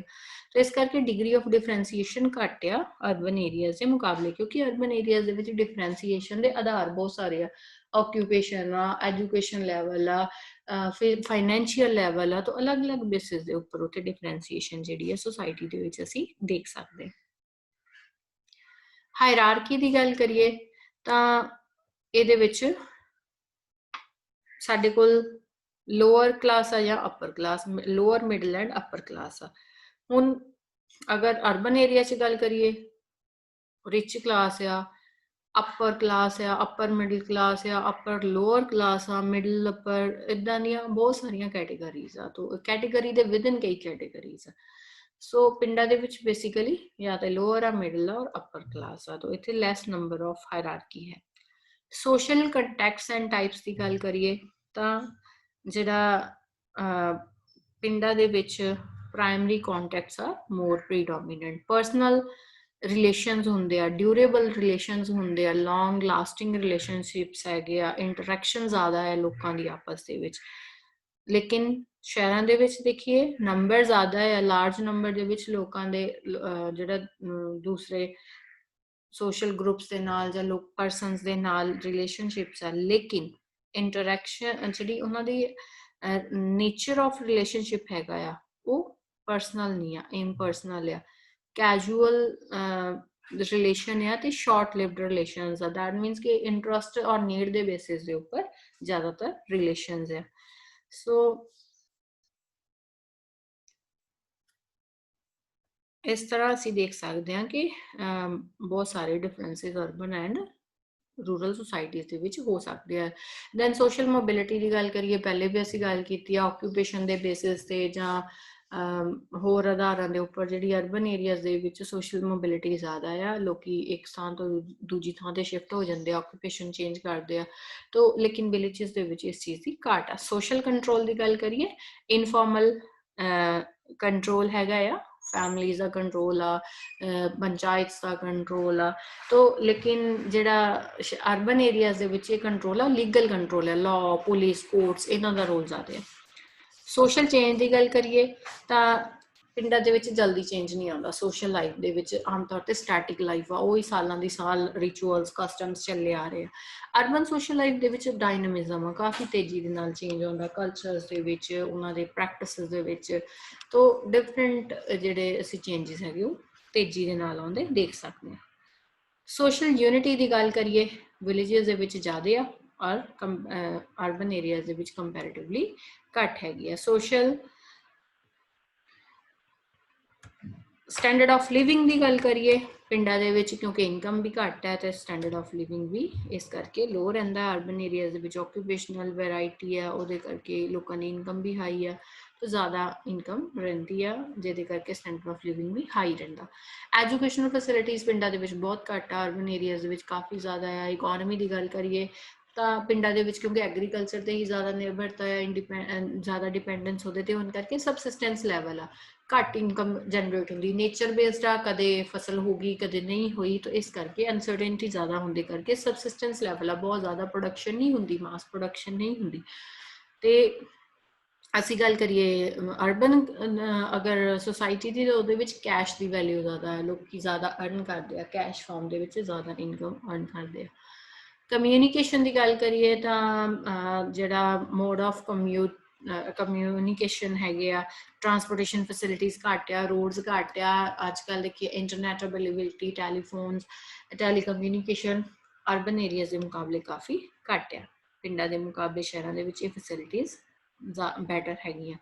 सोसाइटी की गल करिए, सिंपल या यूनी ग्रुप सोसाइटीज़ होंदियां, दैट मीनस इक्को तरह के लोग आम तौर पर कलैक्टिव उन्होंने इंटरस्ट है, इक्को तरह की उन्होंने कॉमन लाइफ है। तो शहरों के विच अर्बन सोसाइटीज़ के विच कंपलैक्स सोसाइटी सिस्टम है, डिफरेंट टाइप ऑफ पीपल है, different occupations, different culture, different age groups, different castes, अलग अलग तरह के जोड़े वो मिक्सचर तो जी सोसाइटीज़ इवॉल्व होंदियां, जिहदे करके उत्थे एक multi group society and complex society का स्ट्रक्चर सानू मिलता देखने नूं।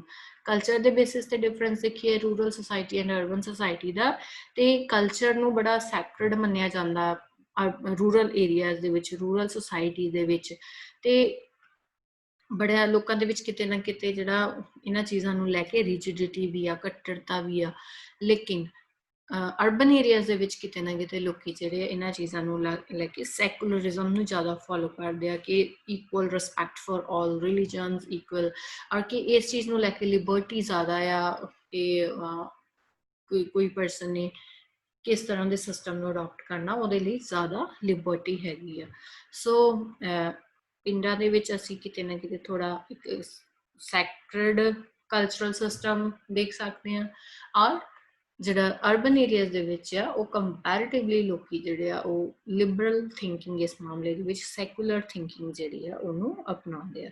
सो this is all about sociology and the role of extension in the development of rural sociology. We also discuss about the features or characteristics of rural societies in India and their difference from the urban societies on different bases. So in the next lecture, we will discuss about the social groups. Thank you.